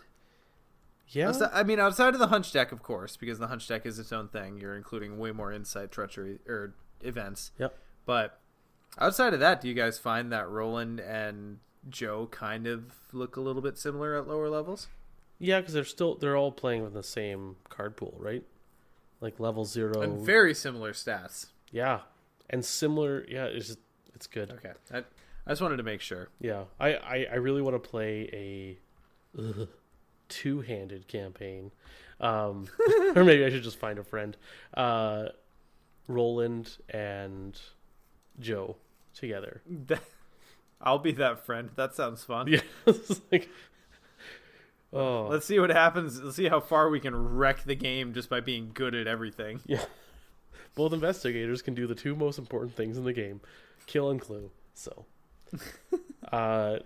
Casey's asking in the chat, shout out to last episode, do you use Milan and Joe or not? I'm 50-50 because I think there's some really good Guardian allies. Solo, I think you do run Milan. If you're playing as a team, I could very well see you taking like a beat cop or something. Or a guard dog at level 0. Yeah. Because, I mean, with his ability with his hunch tech to get those free clues, I don't know if you need Milan as much. Well, at that end, I feel like you can run Joe's main deck pretty tight on its curve. Mm-hmm. Like, maybe your weapons and your allies are going to be at the top, but everything below that is like 2 and under. Yeah. With a fair few skills, I find. Yeah. My current Joe deck runs, let's see here. It runs a lot of skills. Because when you have 2 willpower and access to both Guardian and Seeker, you actually have some way to fight it. I have 10 skills in my current Joe deck. Wow. That said, I am just kind of running some of the new cards through the ringer, not necessarily knowing whether or not they're good or not, but 10 skills made it into my current Joe deck. Is this the Joe deck that we built together? No, this is the one that I built to pair with Diana. Because I'm looking at the one we built together to pair up, and there's 11 skills. Yeah, okay. Well, so we did better. Yeah. With 2 events. Let me handle this. I'll be interested. Because we built that, it was Joe and Preston, right? Yes. Okay. We got to get to that campaign eventually. We will. So soon. Sure. I'll believe you. So the next investigator has kind of been... I felt the community had the same reaction to him as they did with Calvin, where you had some people, you had like 25% of people saying, oh my god, he's so great. You had 25% of people saying, he's absolute trash. And then 50% going, huh? I was in the region. Huh. I was very much in the camp.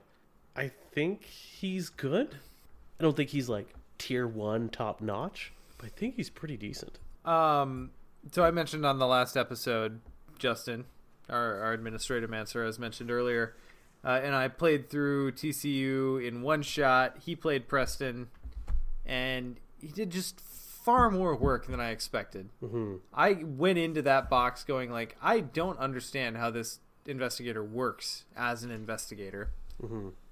And I think one of the main things I figured out as to why he works is that there's just some inherent value to just being able to play basically any card in his pool at basically any time. Yeah. Getting 5 resources a turn, like default, is really good. And I realize some of them go away, but you're never hurting for money.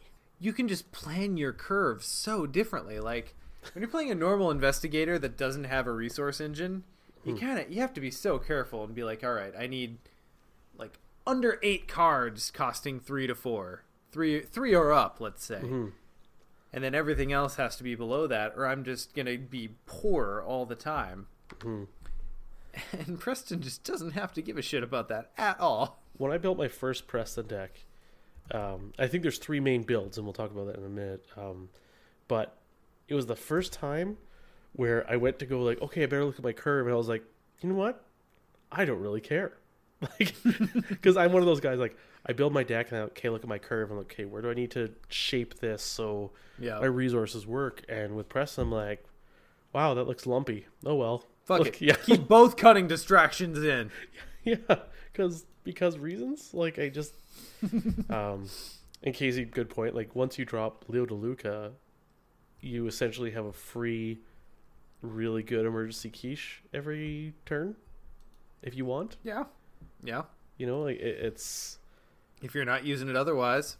Yeah.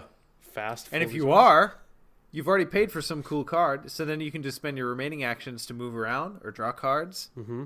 Or, yeah. Not to mention, first turn of the game, I think the only investigator that can play Leo first action without gaining a resource. I think that's accurate. Yeah. So, yeah, if you let the money go, it's going right back. Like he is so weird, but it's so good.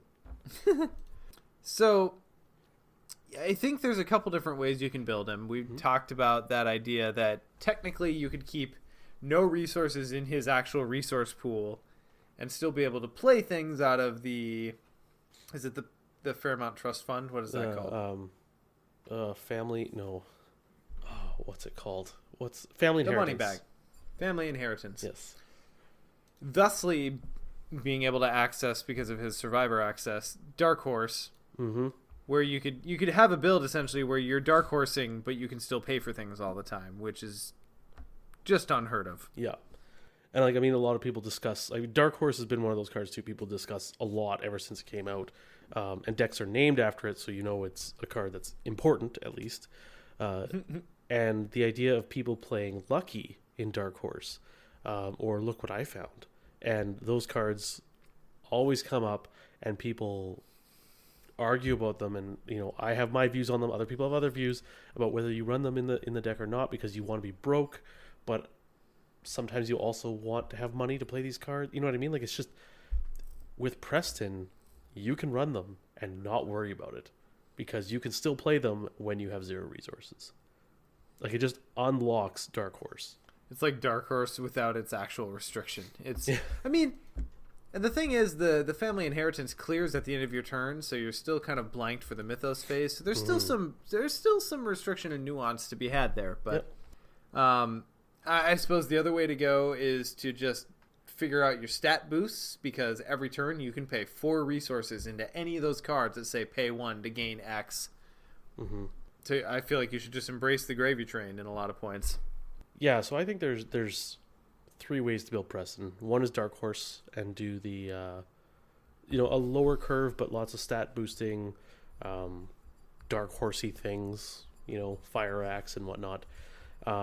You have and I know this kind of sounds lame, but I just want to say like the mid-range, like you have lots of money, you do cool things, right? You play Leo, you have some stat boosters, you have 30 good cards. You know what I mean? Like, the average build, and then you have the oh my god I'm so rich deck where you run Dario, Elamine, Well Connected, Money Talks, all these things, and you just for the first few turns you make sure any of that extra cash, the Smog build. Yeah, the Smog build, exactly. And you just have like 30 resources, and it's just disgusting. I think people will look at those ones and be like, what the hell do you do here?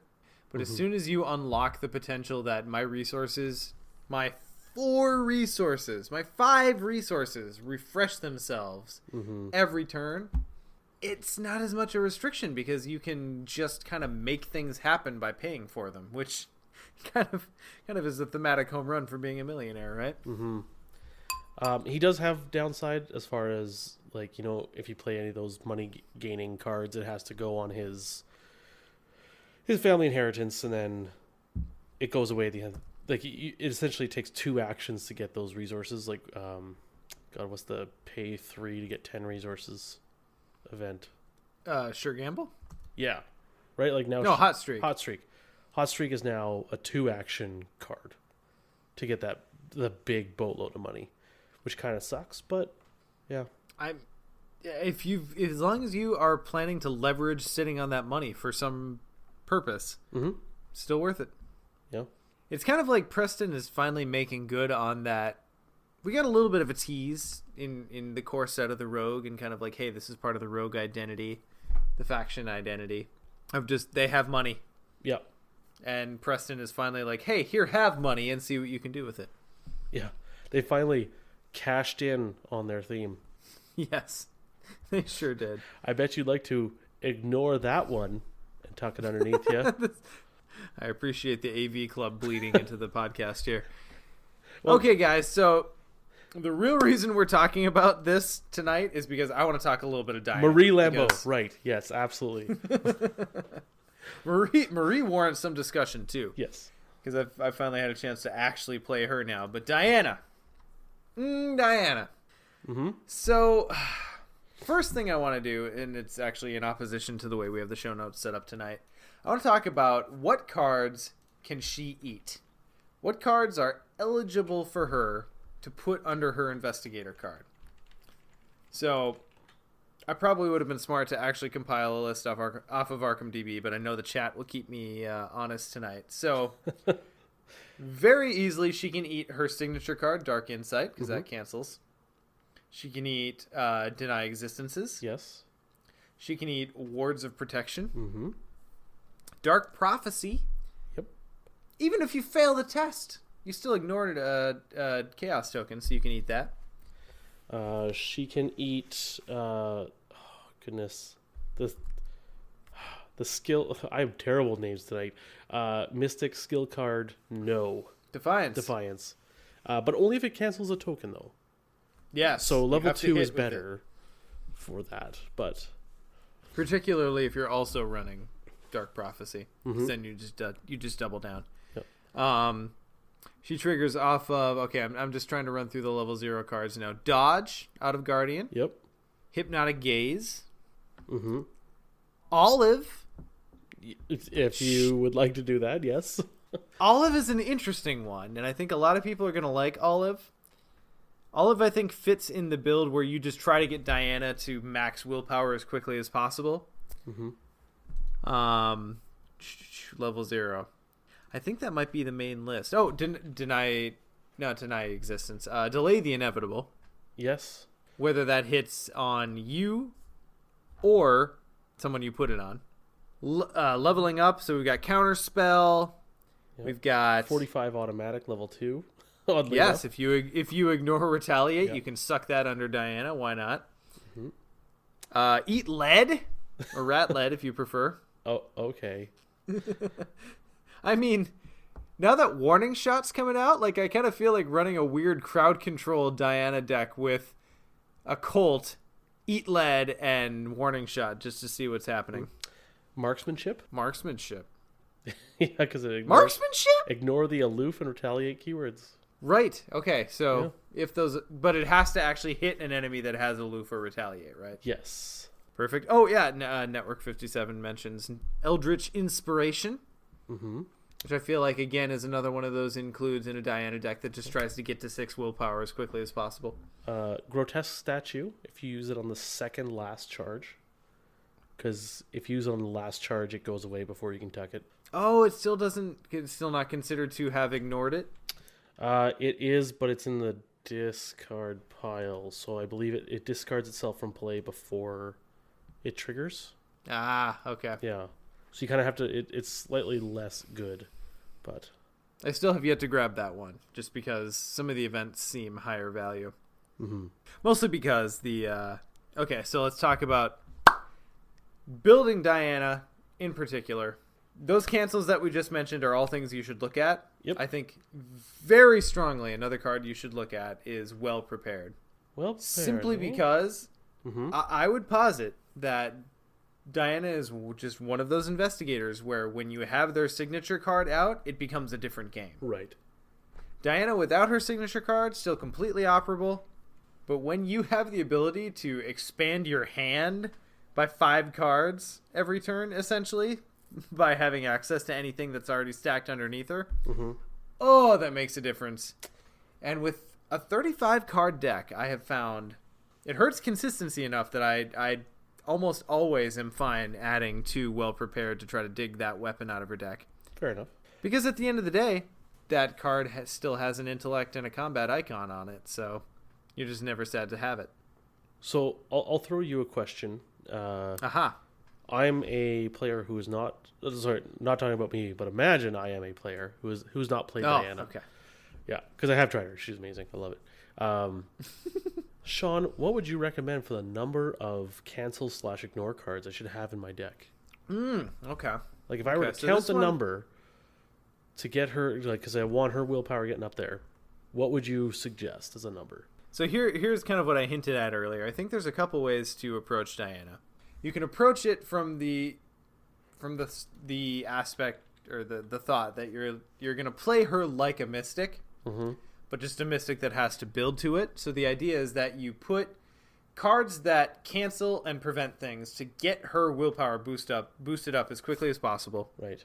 And then have other cards in your deck like Shriveling, Rite of Seeking, whatever, that leverage that high willpower into good things. When it shows up, yeah. When it shows up. And I feel like in that deck, you probably run somewhere close to 12 to 15 cancels. Okay. Just because, like, you'll engage enemies just to play a dodge to get more willpower. Like, that's how that deck operates. Like, the faster you get maxed out, the faster you're actually doing things. Yeah, I was going to say 12 to 15 as well. Like, I think below 12, you're going to have a hard time reliably getting her willpower to where you want it to be. If you go above, particularly if the cancels you pick are a little bit more situational. I guess it only expands as the card pool comes out right now, but a lot of the cancels I find happen during either the enemy or the Mythos phase, and that's kind of it. I think if you start building so many cancels, like you have above 15, now you've got a deck that's just, there's so much cancellation, but it doesn't actually do anything. Right, but what else do you do? Like you're stopping the game from doing stuff to you, but you're not actually doing anything to the game. I completely agree. I'm glad we agree. So I think, God, what else did I say about Diana? The other way you can kind of build her is kind of like a guardian with flexibility. So having 3s in all her other stats, it's honestly one of the most annoying things. To have a 2 or a 3 in a stat is just annoying because you're like, all right, do I commit? Do I abandon? Right. Do I just let the Chaos Bag do what it's going to do? But out of that does come flexibility. So if you find, like, for instance, you do really want to run enemy management, she's got lots of tools she can pull out of Guardian. All the level 0 weapons. She can pull the Ace of Swords to get her, static combat up. So you can kind of play her like a Guardian, but then pull from her Mystic side those cancels, a little bit of flexibility. Like one of the decks I'm running right now, because I have like 6 different kind of core builds for Diana that I'm testing out just to see which one I like best. I'm running her through her paces. Yep. But the one I'm running with Joe Diamond right now is one that kind of plays her like a Guardian with control and Mystic tricks. So she's not running Shriveling. She's not running Rite of Seeking. I'm not really running her like a Guardian.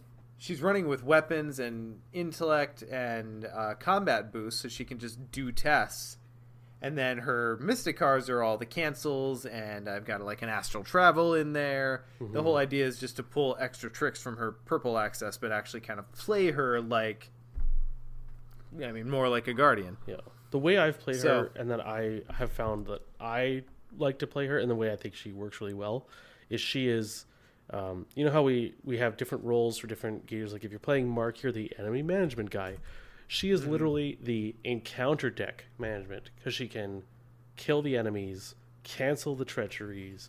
Like she just, and get a clue here and there with, 3 is not bad. Maybe you have a flashlight in there or something like that. But she has Drawn to the Flame. She has Rite of Seeking. But she just is the group's handler of the encounter deck.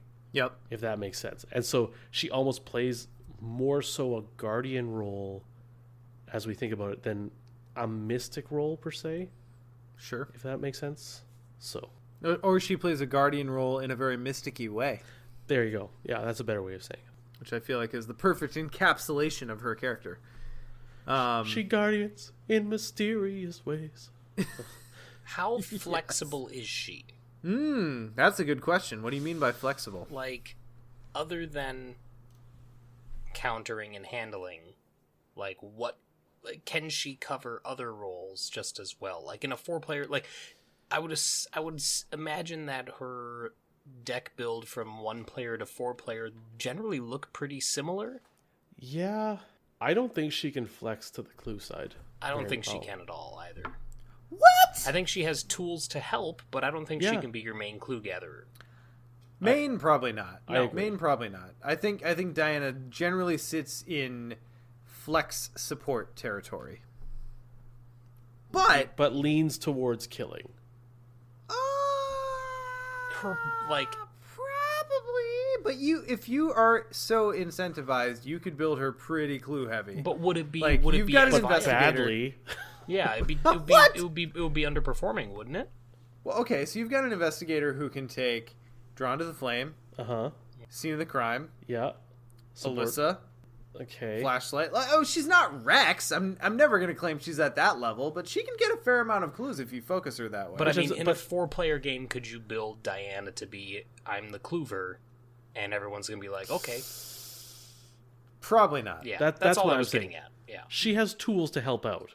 right. But she can't. Exactly. You would not put her, if we're doing Iron Man, you would not be like, she's on the clue side Right. of people.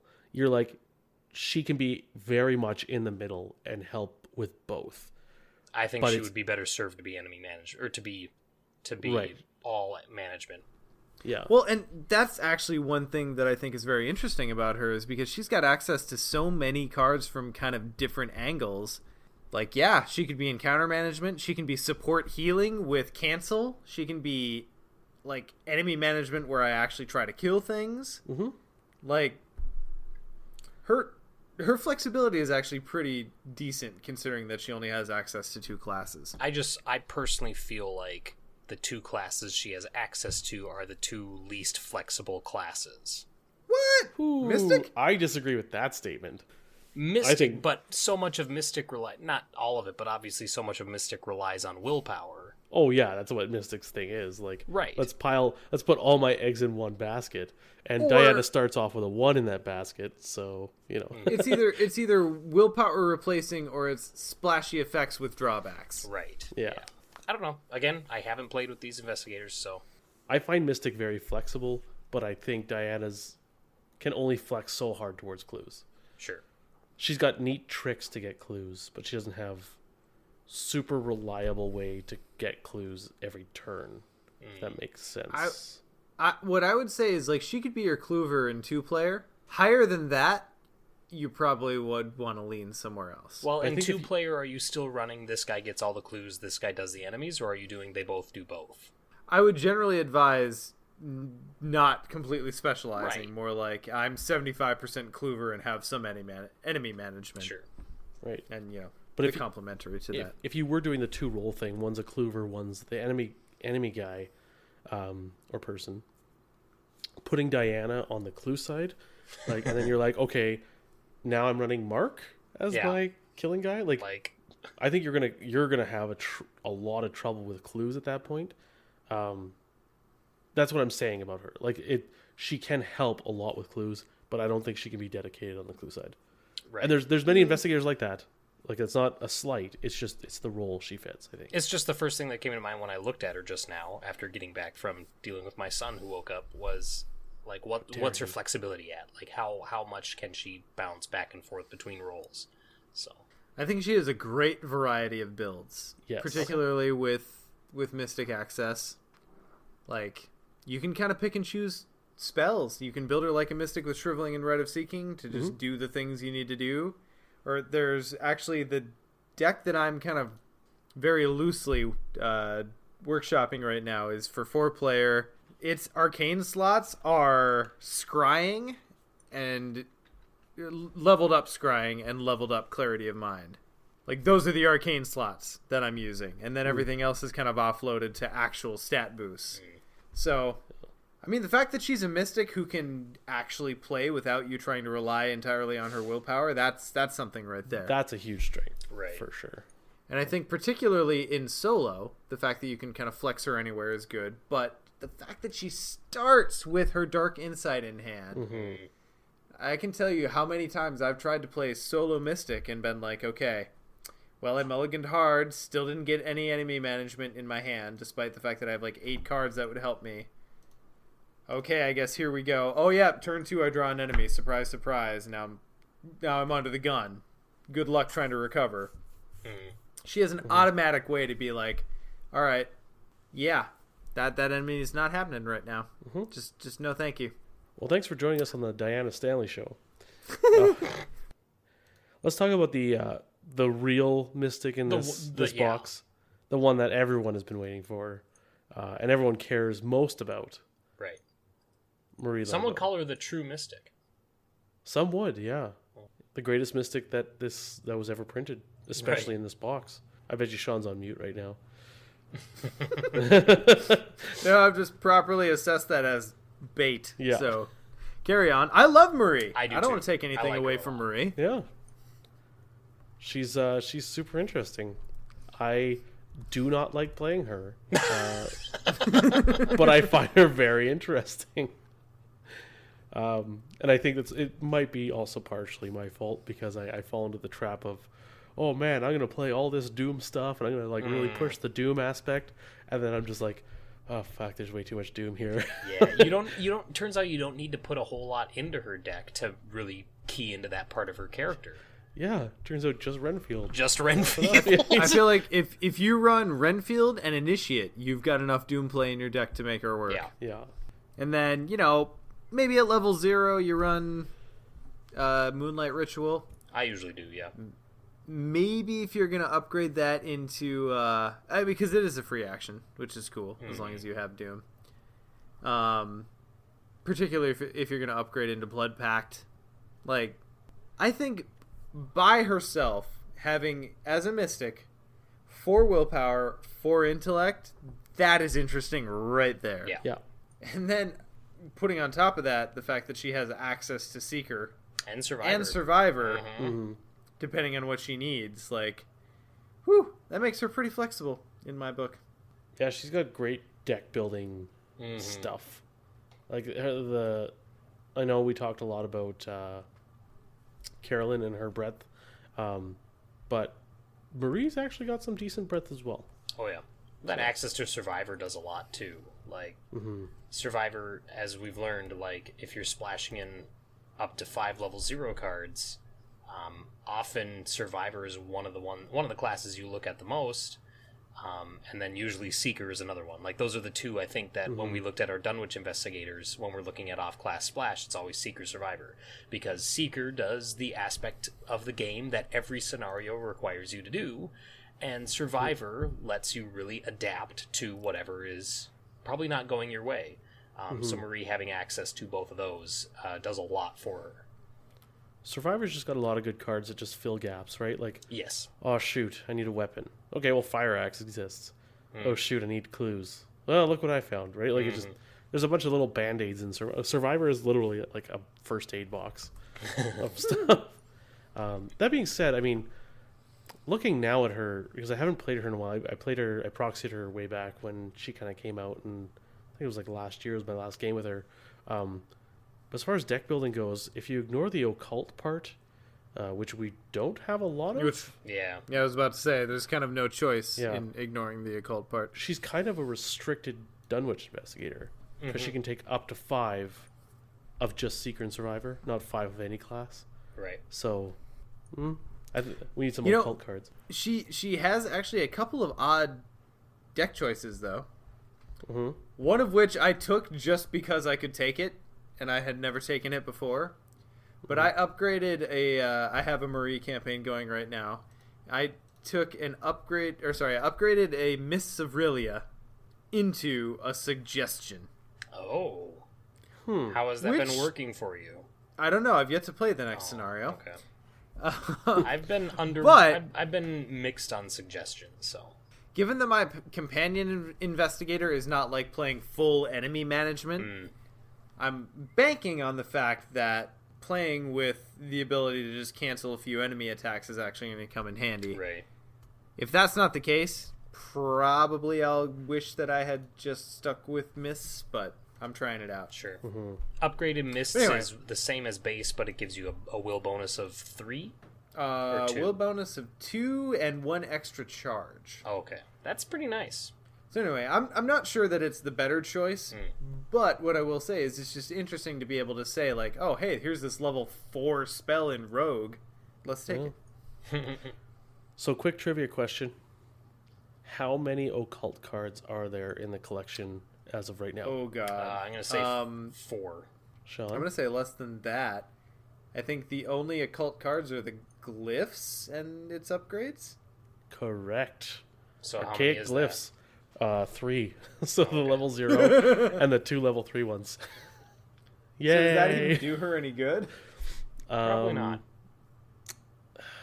Let's see. So So she could take the glyphs at level 0 regardless. yeah, and I mean, if she upgrades into the ones like the Rex glyphs, as people call them, like for every 2 you succeed by. The guiding stones. Yeah, and then there's the prophecy foretold ones, which is I think the stronger one, depending on the number of players. But investigate, if you succeed, you automatically evade an engaged enemy. Doesn't provoke attack of opportunity. If you're playing her solo, those are pretty decent.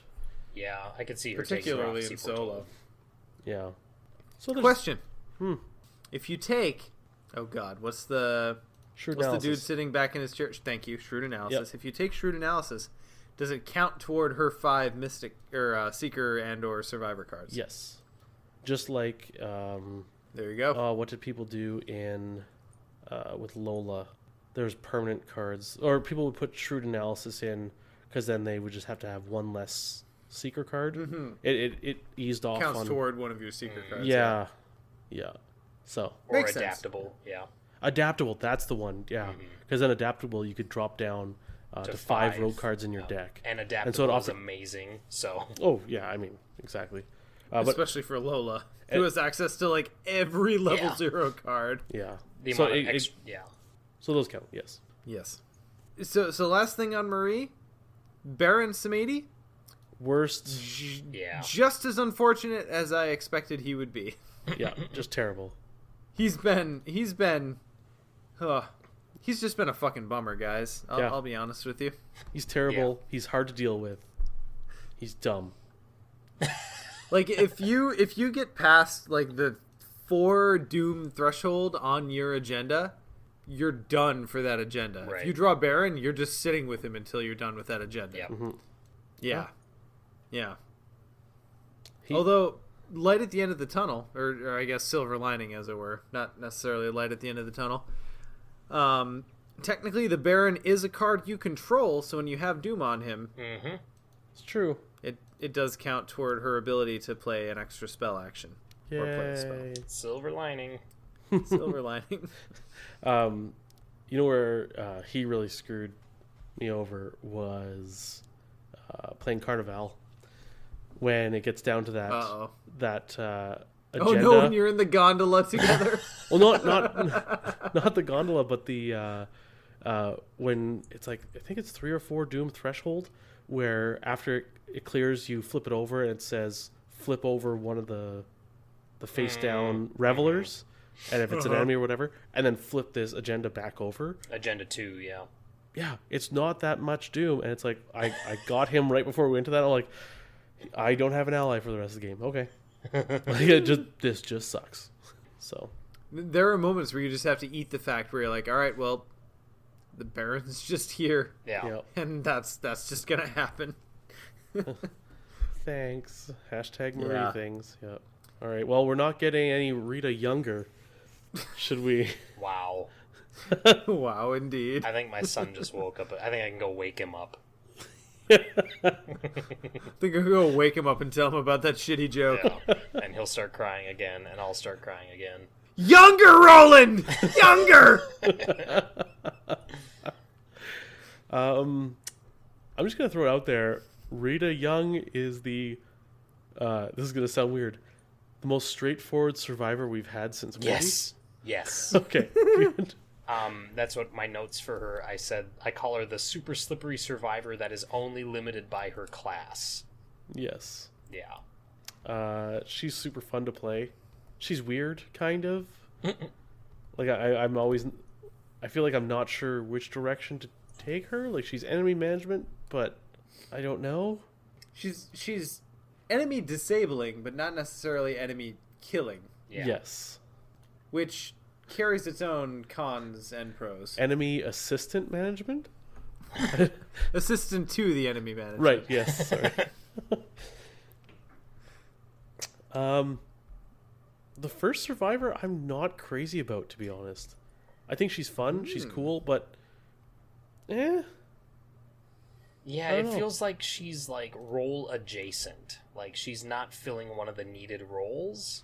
So because of that, it kind of like puts her in this weird place where it's like, yeah, like you said, she's super fun to play, but when it comes down to the wire, there are other survivors that probably would fill out a team better than Rita. Mm-hmm. Unless you're playing TFA. Yeah, well, I mean, and even in 4-player, there are times where it's just like, could someone please just with this enemy right now? Could you just? And so then wouldn't you want like Mark or I don't know, one of the people that would actually take care of the enemy versus one yeah, who would just potentially. exhaust it? I guess she's also good for, I mean, if you're going through a campaign, I guess it would be Dunwich probably, with a lot of massive enemies. She's really good at evading, so she can evade, like, for everyone else, you know? I don't know. And okay, so I think one way she might be a little bit underrated in a larger player count. I posed this question on a prior AV club, and I think it was with you two, but what to you is more annoying? 3 health enemies or left turns? She helps with 3 health enemies. Like, She if she does. can she spends an action and she turns it into a 2 health enemy most of the time. Yeah, I guess. So you're gonna put her in the 4-man team just for the 3 health enemy thing? I mean, I get where you're coming from. She does help with that. Yeah. But I that's really a small wish facet of enemy Yeah. management. You know who else helps I with that? really Agnes. Agnes. Vicious Blow. Lightning Accurate. Gun. The bar. lightning gun. Yeah. The bar, yeah. Yeah. Look what I found. I've got a plan. Mano a mano. Yeah, there you go. Mano a mano. Hey? Rita, slightly better Okay, than now. mano a mano. Okay, now. Does anyone else kind of wish that her intellect and combat boosts were Yes. swippity Yes, swapped? totally. I feel like, one of the big things holding her back is her stat layout. I don't mind the 3 willpower, because you can actually... It somewhat It helps. protects you. You can work with it. Yeah.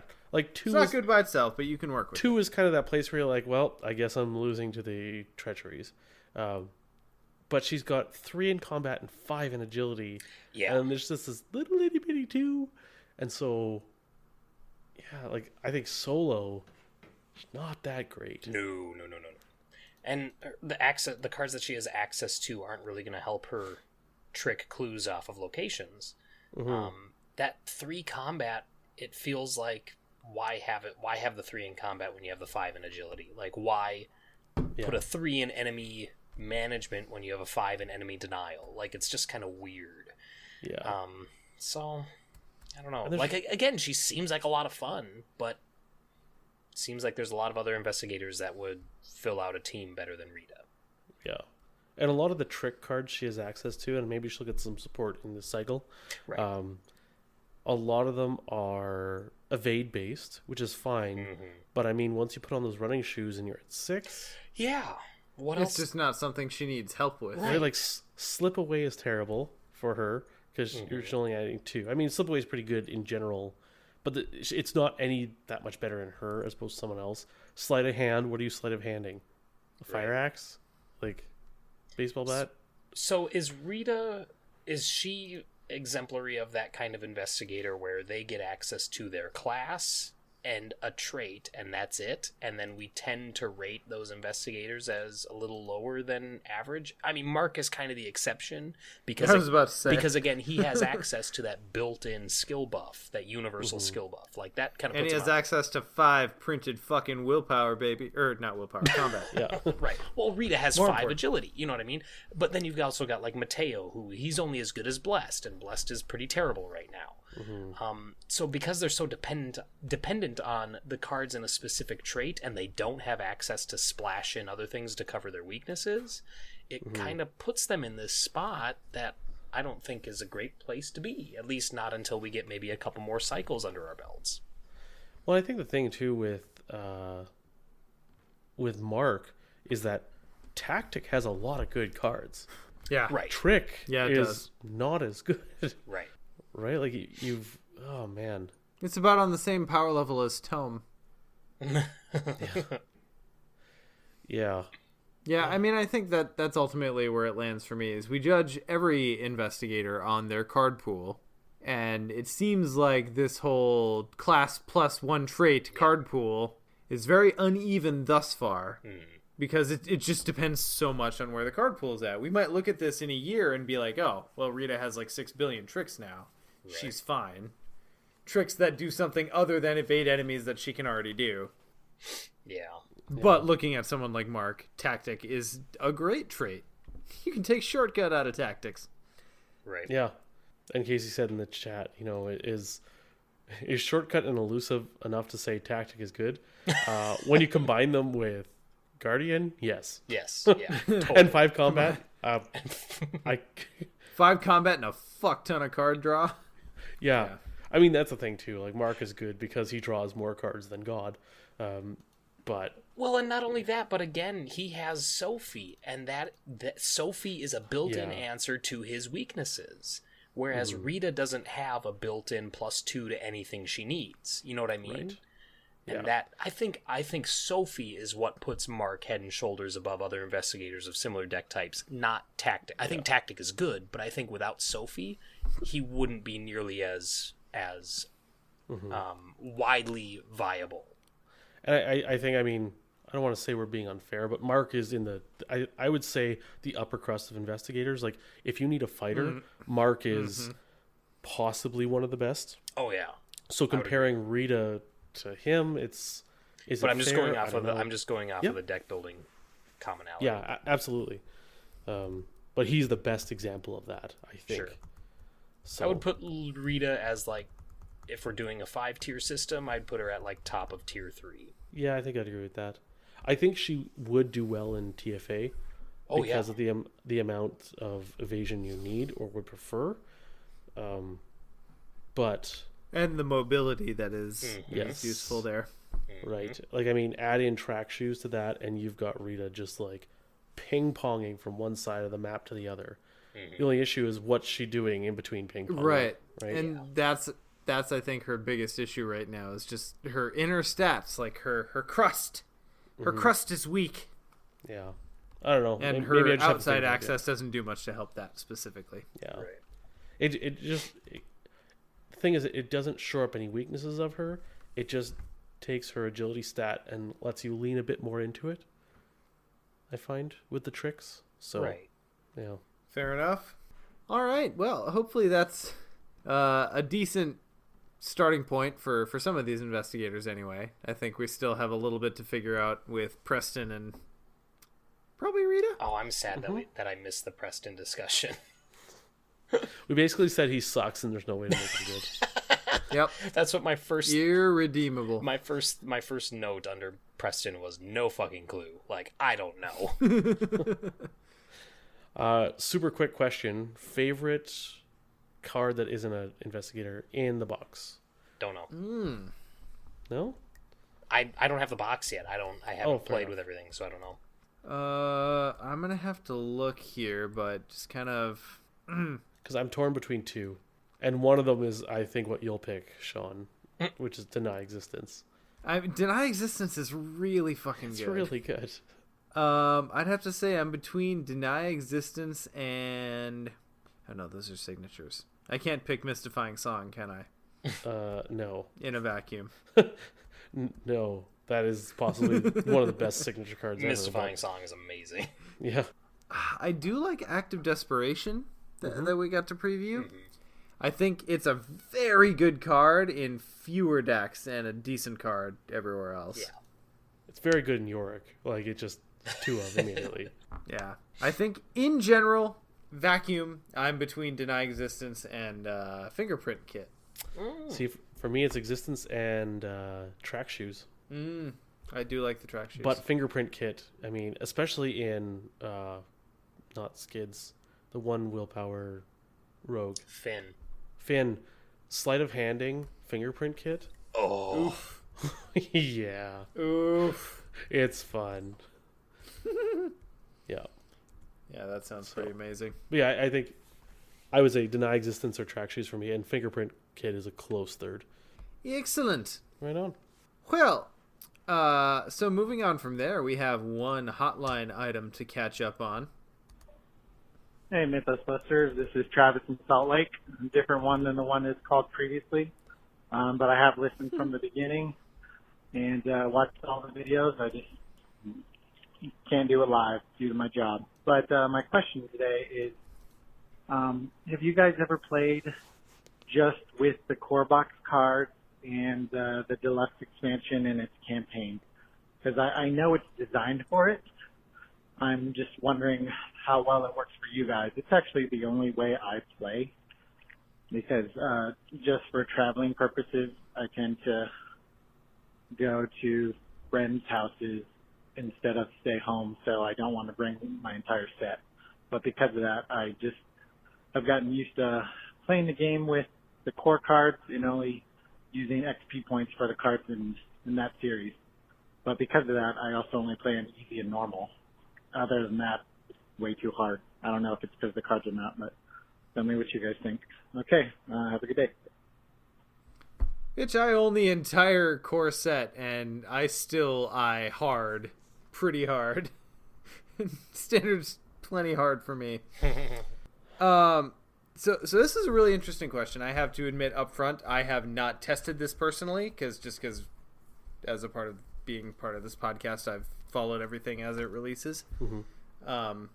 It's kind of part of the conceit of the living card game brand, though, isn't it? Yeah, I haven't done it, and I honestly don't think it's... I mean, I think it could work, but I don't... Obviously, he does it. But I don't know. I feel like you're limiting a lot of potential. I don't know. God, that's such a weird situation to find yourself in.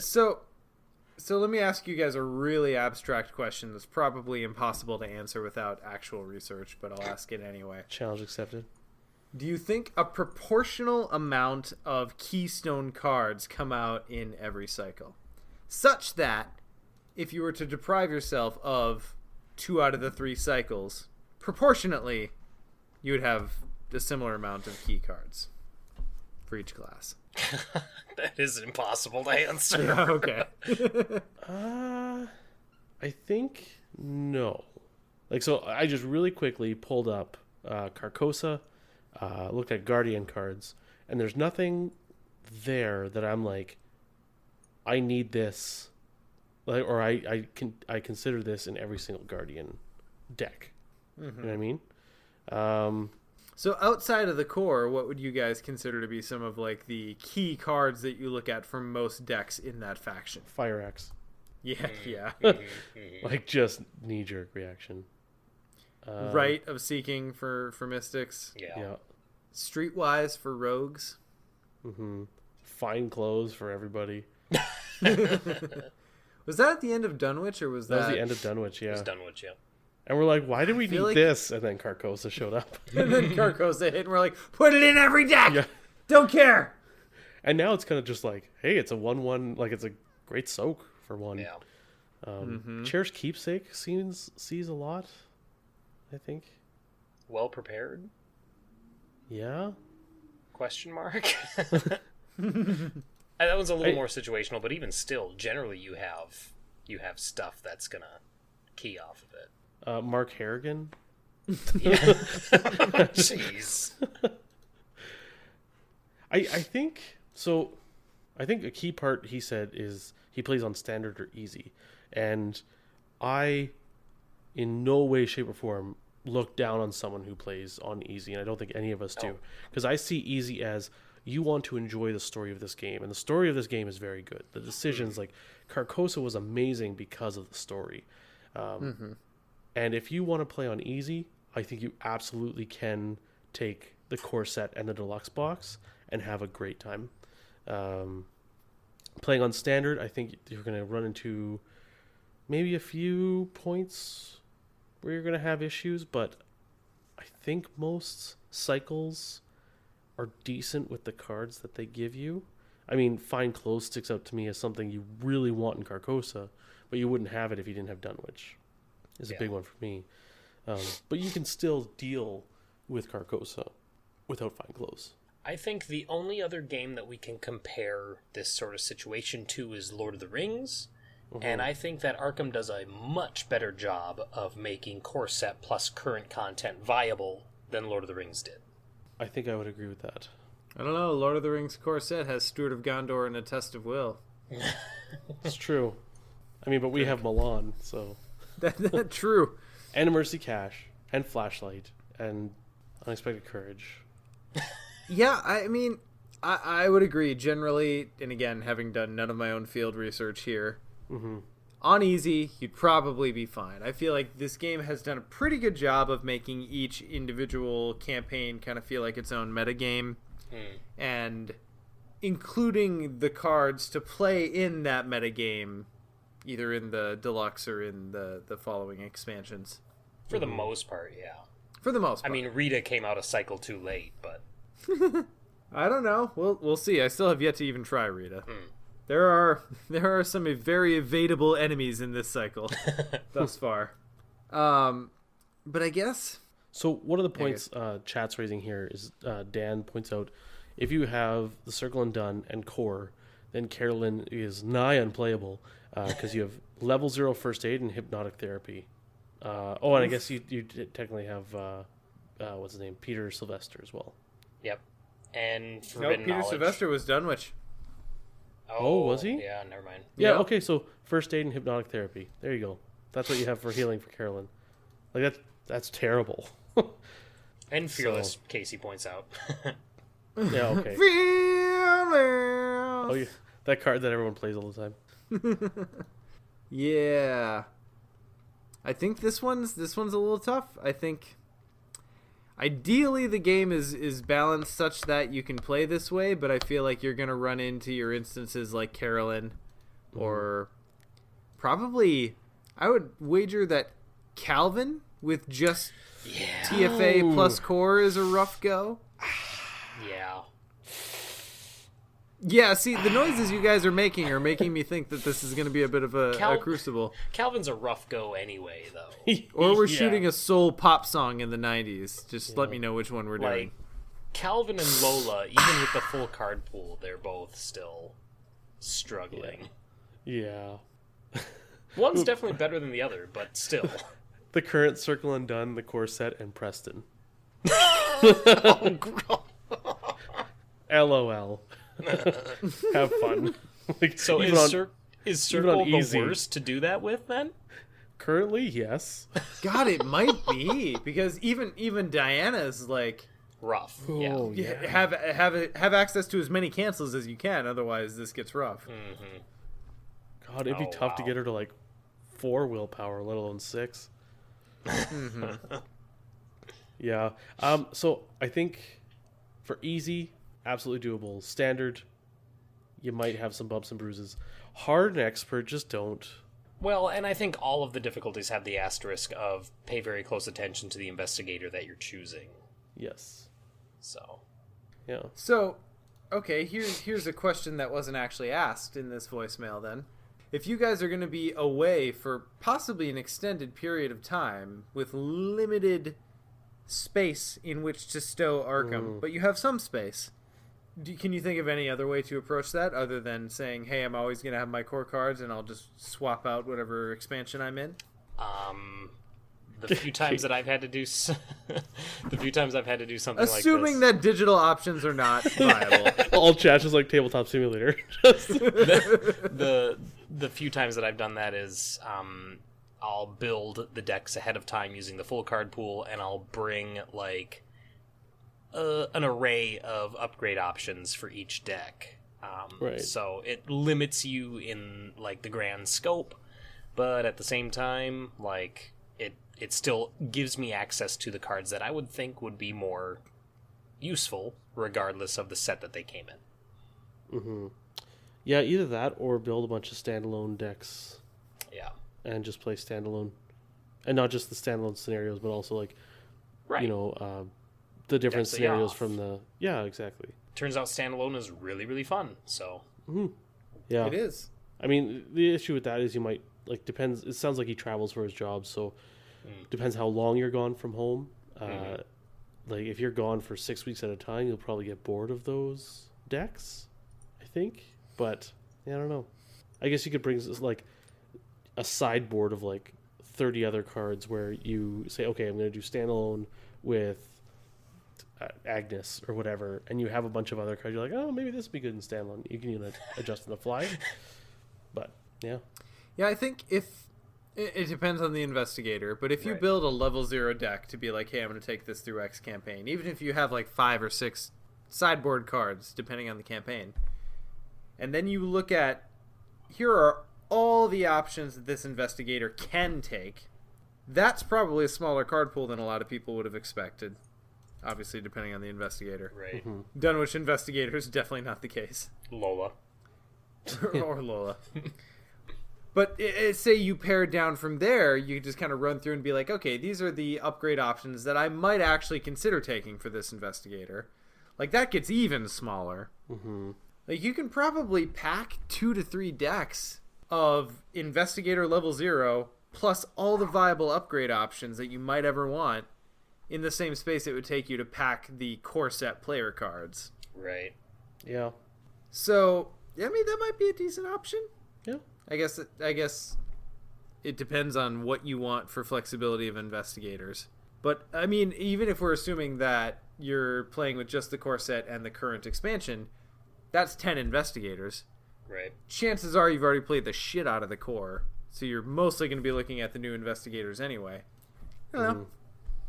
Might be another way to approach it. All right. Just pack them all. Just bring them all. Yeah, yep, that's it. That's Buy the ultimate answer. a rolling Arkham suitcase. That's the only option, really. This is my card storage solution. It's carry-on luggage. Carry on. No, this is much too small. I'd like to check this, please. Yes, that's just my chaos bag. Alright, so, guys, let's round this out with a little bit of tentacle time. Scott, what has been grabbing you of late? Wargroove. Oh, I liked your first answer better. Well, my first answer was going to be Transistor. Oddly enough, my wife is upstairs playing Transistor, and she's farther than I am. But I'm pretty sure I'm going to finish Transistor this week. But Wargroove, if you ever played Advance Wars on the Game Boy Advance, it's essentially It seems that. like it's just as close to Fire Emblem from what I've seen. I haven't played a Fire Emblem, so Okay. I don't know. I haven't fired an emblem. But if you have played Advance Wars, it is literally Advance Wars. Like, it is, with a few tweaks, like how much damage you take in cover versus attacking versus defending. Like, those rules are messed up, but like the function of how the game plays is Advance Wars. So if you enjoyed that, Wargroove is amazing. Totally a spiritual successor. They're coming out with a patch with a bunch of like quality of life stuff, and it looks amazing. Like, it's everything that I was sitting in my mind. Man, I wish the game did this, or these icons were bigger, or I could click on this, and yeah. So everything that's happening to it is amazing. That's all. And Transistor, I'll finish it this week. I promise, Nick. Oh, so good. I still need to pick up Pyre. And I'm waiting for Hades to drop. Is that going to drop on consoles soon? Hades? I don't know about Hades, honestly. I haven't heard anything. I would imagine it's not too far away, but... Sure. And yeah, Pyre is really good, too. Nick, what's been grabbing you? So, another Kickstarter. I know a couple episodes ago I talked about Dinogenics, but this last week, Resident Evil 2, the board game, shipped, and I received that. And I got the base game, the B-Files expansion, the survival horror expansion, and then 3 boxes of alternate sculpts and additional minis. So I got quite a bit of content, and I've been playing that quite a bit in the last week. I think I've logged 8 games, 8 different scenario plays, and my wife and my brother-in-law and I played a 3-player game the other night. It's made by Steamforged Games, so the same company that did Dark Souls. And I guess, like, it's really fun. And I think it's more fun than Dark Souls was. But it has a lot of the same, like, the design philosophy from Dark Souls is very much present in Resident Evil 2, where they try to capture the feeling.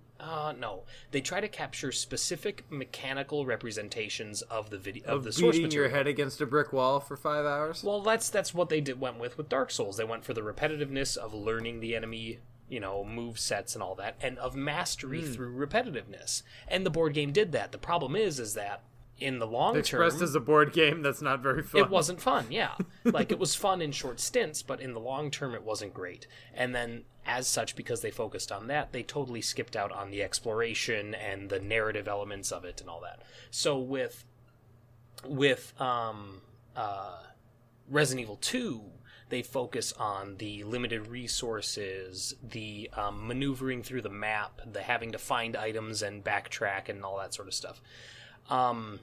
And it does that really well, but it still has some design oversights and some problem. Like, the map is terrible, in my opinion.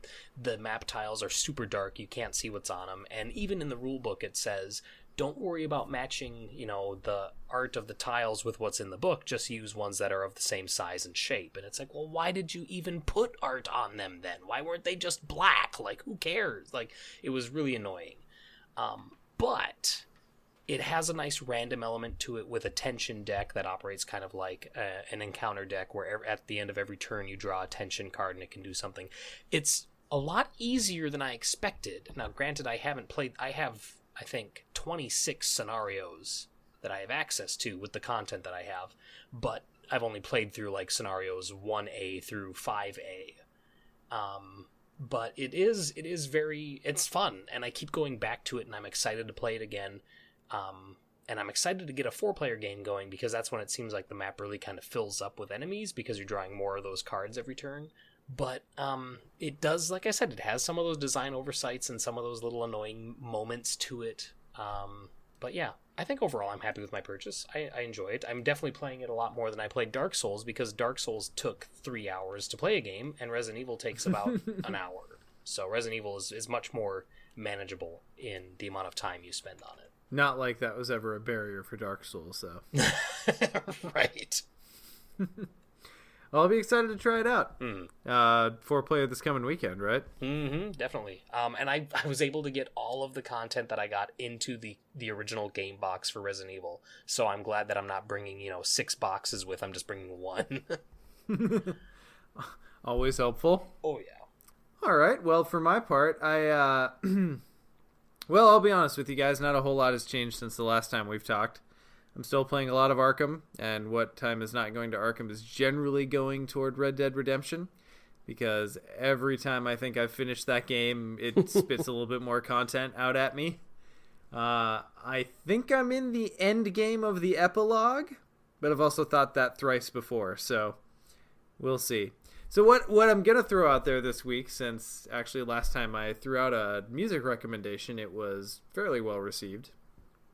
So last time I talked about Juniper Vale, which is a really cool little indie poppy electronica banjo band. Mm-hmm. This time I'm gonna throw down one that Scott hooked me on. Just hook, line, and sinker. And it's a band called Mother Mother. And honestly, I'm still kind of bereft of ways to describe this band to people. They have a very wide range.